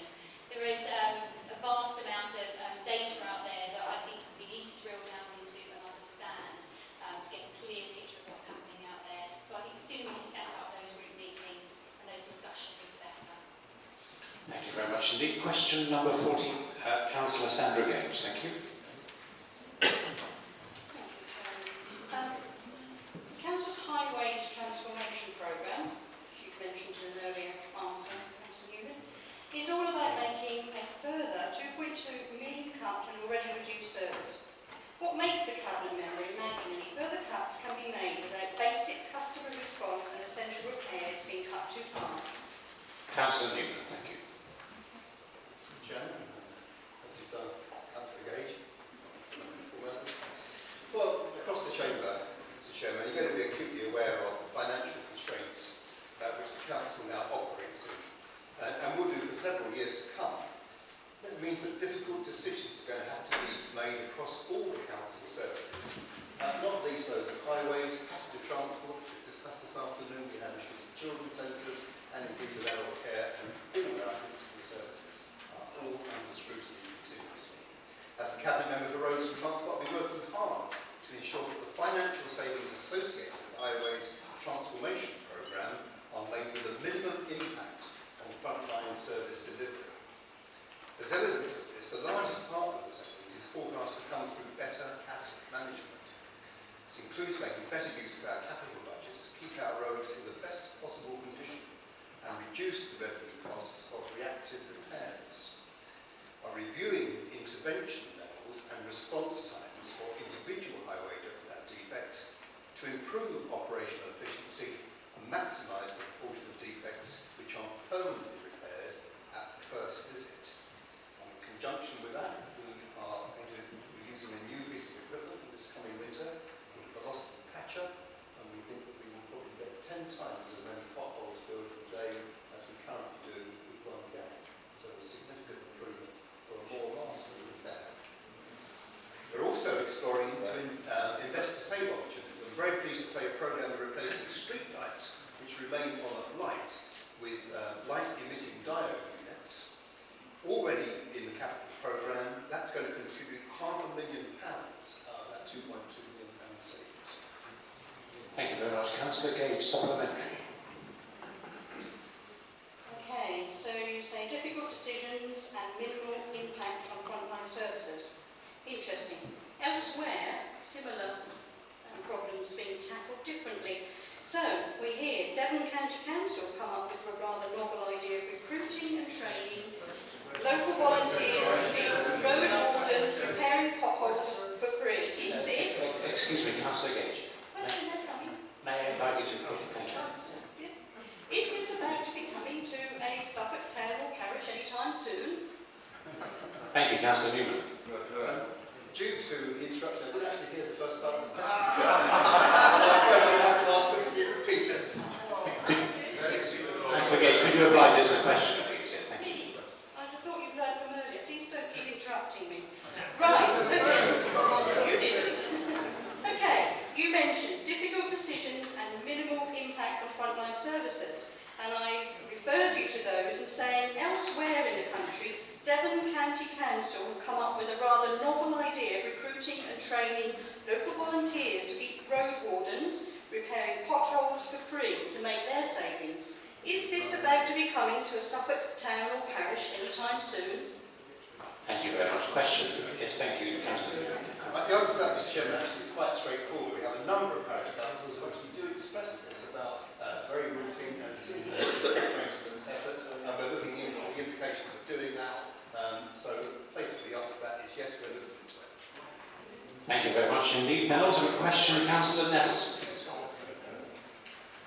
Thank you, Mr. Chairman. Is Councillor Graham Newman willing to meet with me soon, early one weekday morning, to observe current traffic flows at the tollgate gyratory, so that I may explain why the proposals to ease congestion at this location, as 900 plus new homes are built on the northwest side, will only make an already bad situation worse? Councillor Newman. Thank you, Mr. Chairman, and thank you, Councillor Littleton, because I think actually, as you are now aware, since this question was written, we've already made an arrangement to come and meet you at Tollgate Gyratory. And indeed,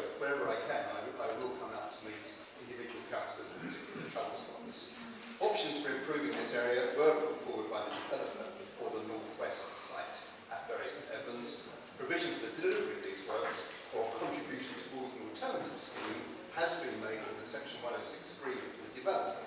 On this basis, no scheme has yet been finalised, but obviously we'll be inviting your views to take into account when the decision is about to be made.